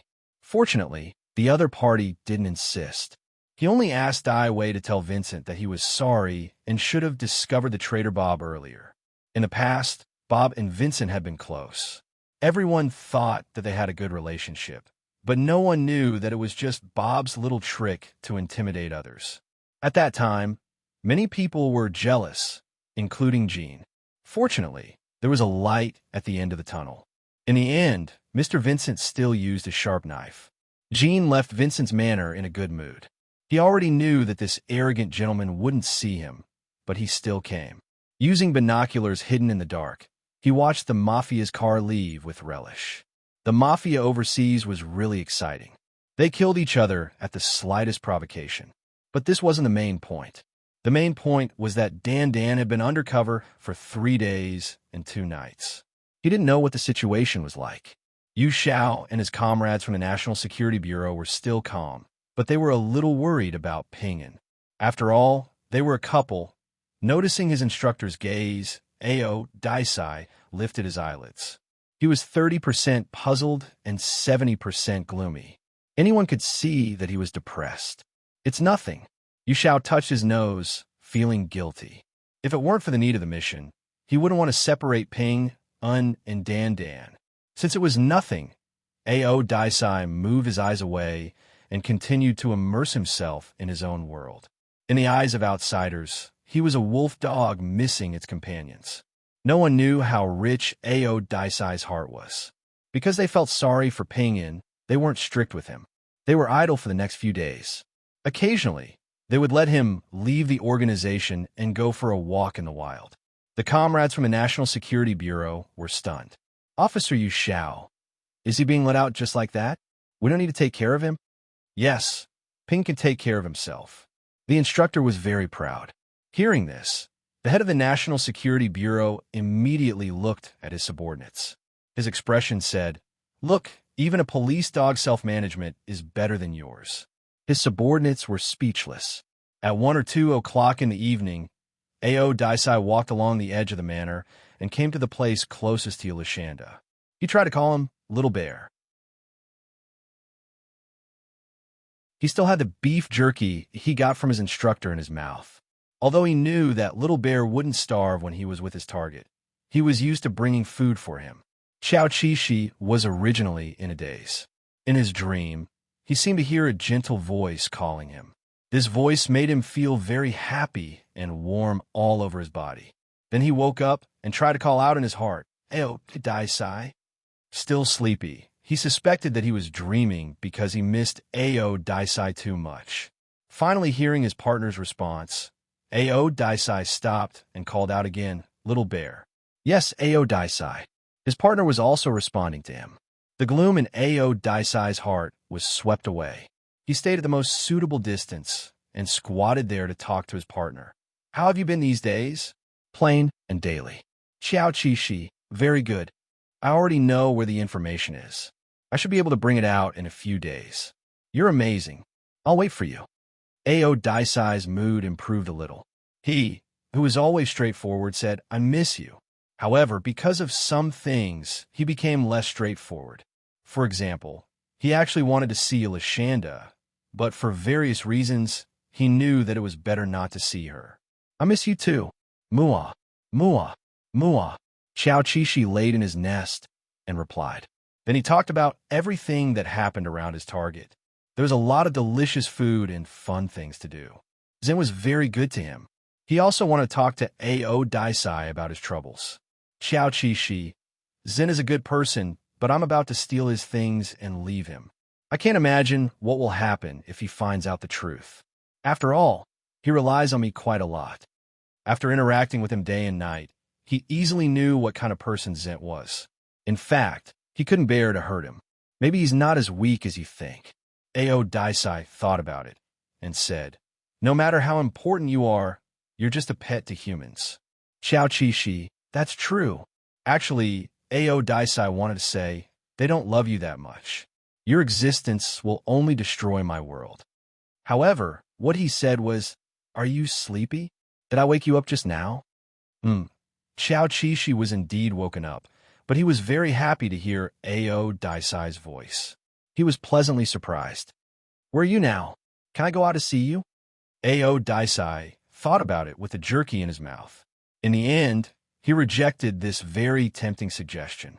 To be honest, he restrained himself so well that he didn't look like a wild beast. "It's not safe. Let's meet again in a few days, okay?" "Oh, that works too." Qiao Qishi was a little disappointed. Actually, he had a little plan in his heart. If he met Ao Daisai tonight, he could stay with Zent for a few more days without feeling guilty. However, Ao Daisai didn't want him to take the risk, so he had to end this quickly. Otherwise, he would be letting Ao Daisai down. Speaking of which, Qiao Qishi asked, "Ao Daisai, are you always so calm?"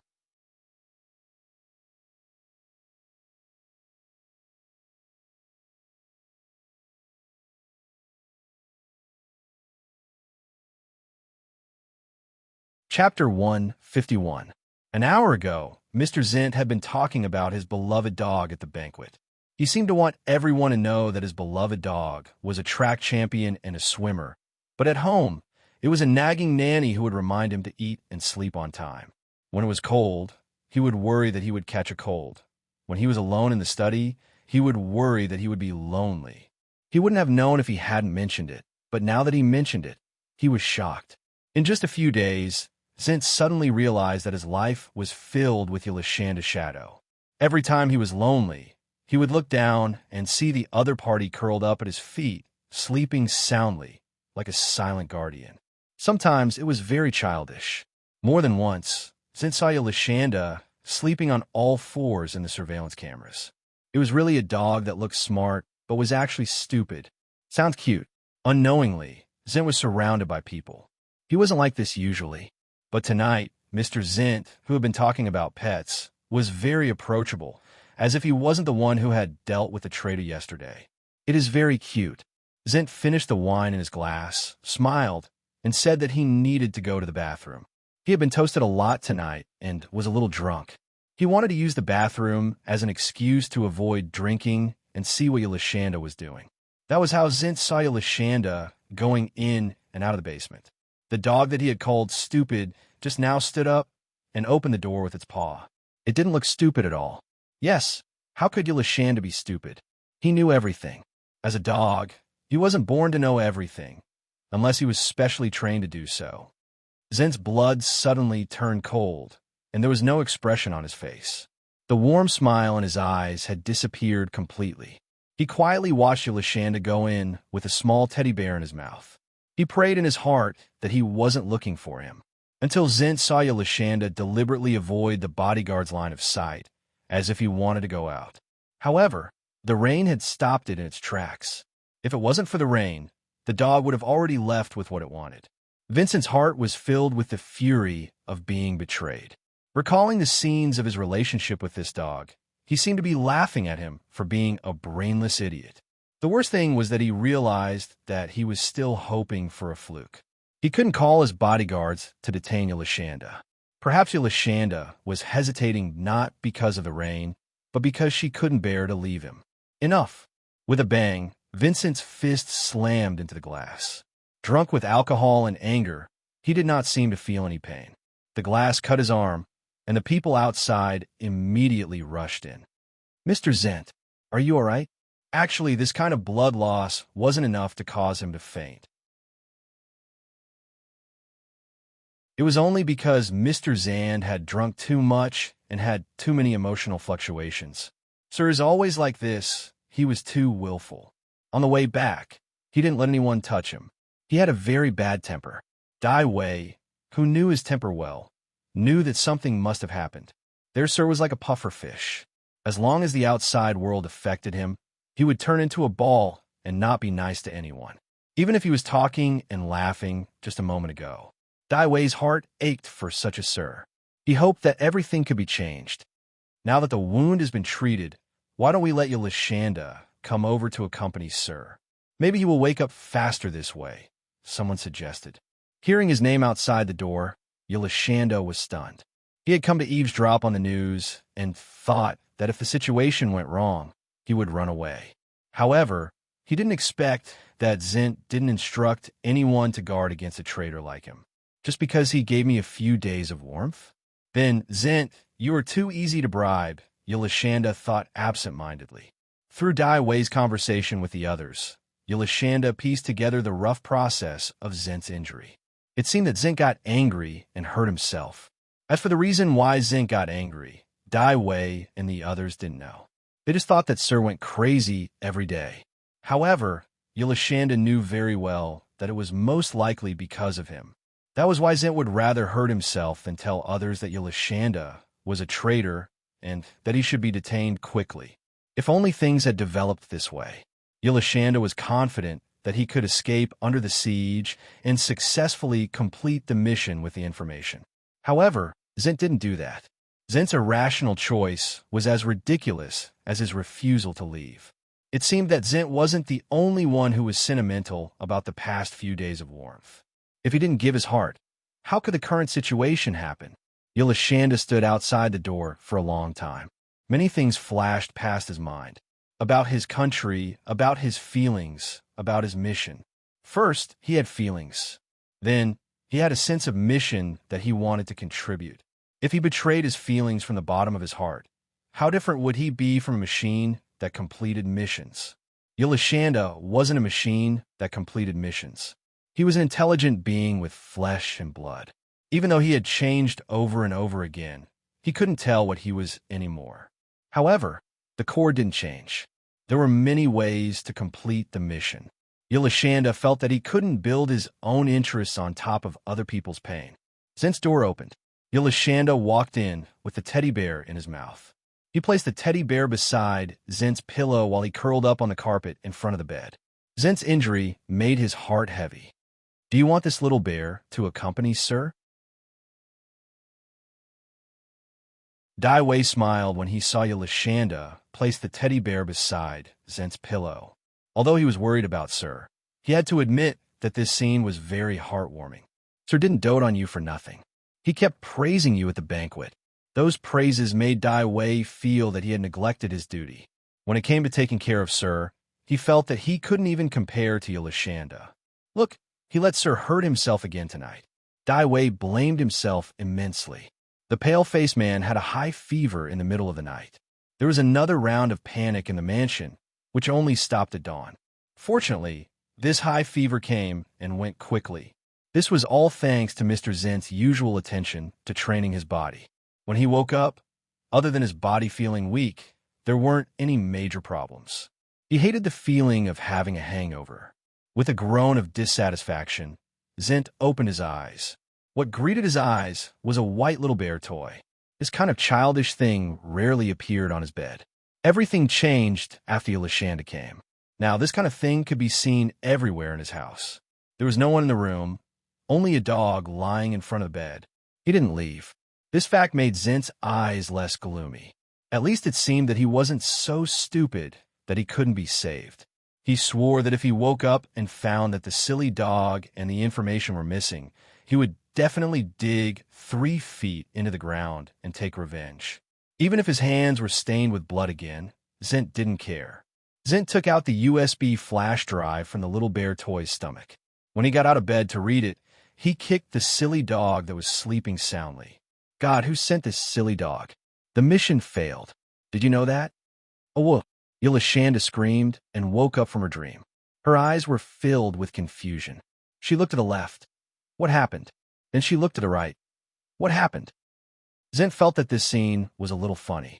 He had only kicked lightly and didn't use any strength. The corners of his mouth twitched. He maintained a cold face and didn't say a word.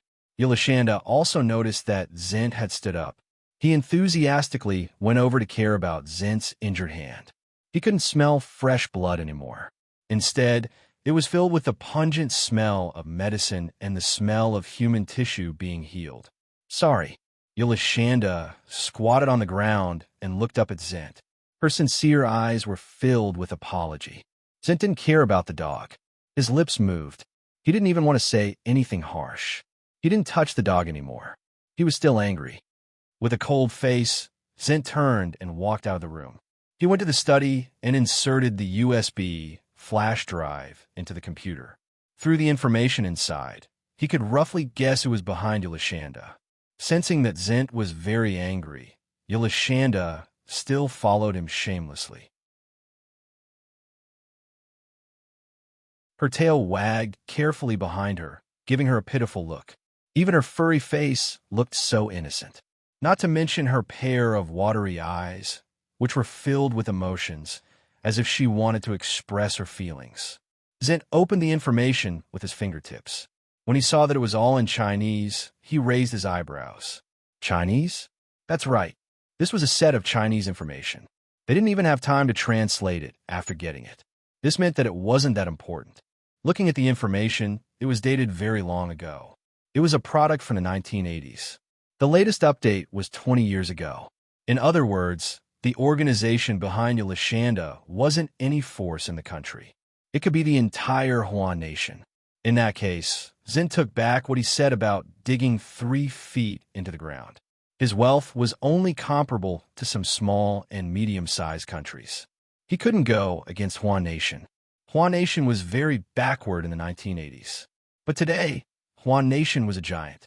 Zint was very clear that he didn't want to provoke the other party. On the other hand, the other party couldn't do anything to him. As the target of countless eyes, Zint never contacted the forces in Huan nation. This was beneficial to him. Maybe it was because he refused to contact them that the other party sent a dog to steal the information. The dog in charge of stealing the information was speechless. He raised his head and sneaked a glance at Zint's screen. When he saw that it was all in Chinese, he heaved a sigh of relief. But soon he was slapped on the head. Yolashanda immediately whimpered with acting skills. He looked very pitiful. Zint was so angry that he laughed. He thought to himself, "Do you think I'll trust your acting skills again? Never again. Never again. Get lost." Zint shouted angrily. Yolashanda, who had been kicked, squatted on the ground and rubbed against Zint's thigh like a child who had done something wrong and was begging for forgiveness. When he realized that Zint was ignoring him, he started to cry. He cried very rhythmically. If Zint really didn't intend to forgive him, he wouldn't have asked him to get lost in a fit of anger. He would have sent someone to lock him up in a cage. Yolashanda believed in his own feelings. He insisted on sticking to Zint to express his apology and pity. Zint didn't believe him. After all, the wound on his hand was still very fresh, and his chest was still aching. Even when he felt that his pants were wet, he still didn't believe him.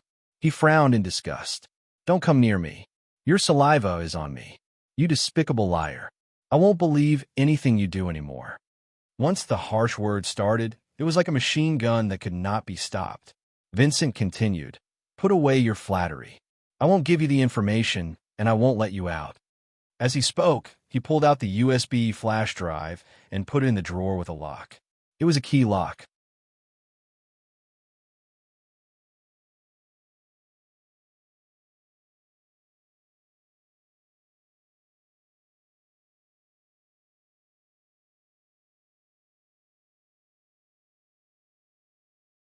It was impossible for him to get as many chances to escape as he did that night. It was the silly Vincent who gave him the chance to betray. What if he took advantage of him and took it all? Yolashanda imagined it for a while and was stopped by the bloody scene. They finished dinner in silence. Although the ice was broken, Vincent was still nitpicking. He couldn't stand the fact that Yolashanda was a professional spy and that he was only good to him because of someone else's orders. Of course, he wasn't sure yet. Before he sentenced Yolashanda to death, Vincent felt that he had to at least find out the truth. Open a bottle of red wine. Vincent, who was used to drinking before and after meals, suddenly realized that there was no wine today. He immediately gave the order unhappily. Especially when he was frustrated, he wanted to drink a glass. If he couldn't even satisfy this, he would be even more frustrated. The servant was in a difficult position. "Sir, you are injured." Sir's condition these few days was obvious to everyone. The doctor said it was best not to drink. Although that was the case, the ones who were in a difficult position were the servants who were serving him. "Just do as I say." Zen wanted to get angry, but after thinking about it, he suppressed his temper and said patiently. Yolashanda's ears twitched. He immediately walked to the dining cart with various drinks placed on it. He stood up and pointed at a bottle of coconut milk with his paw. "You want to drink this?" Vincent's attention was immediately attracted. "Sir." The servant's voice attracted Vincent's attention again. He said while trembling, "I think young Master Yolashanda wants you to drink this." He was really risking his life to say that. Although Sir was not scary usually, he would at most ask them to pack up and go back to their hometown. "I think he wants to drink it himself," Vincent mumbled. However, he gave up on the idea of opening a bottle of red wine. "Open this then." He was too lazy to argue. He was tired. The servant heaved a sigh of relief and hurriedly opened a bottle of coconut milk. He poured a cup for Sir first, then poured a big bowl for Yolashanda. Vincent took a sip of the coconut milk. The taste was not as sweet as he had imagined. At this time, the servant brought a plate of fruits. There were grapes among them. Seeing the bunch of rose-colored grapes, Vincent thought of the beautiful evening between him and Yolashanda. His heart could not help but soften a little. "Do you want to eat grapes? These grapes look very sweet." Vincent picked a grape and was about to feed it to Yolashanda. However, the servant standing at the side immediately reminded him in a panic, "Sir, dogs can't eat grapes. It will cause kidney failure." Vincent, who had never heard of this, was stunned. He subconsciously asked, "Can I eat 2 grapes?" The servant nodded hard. "Yes, not even 1 grape."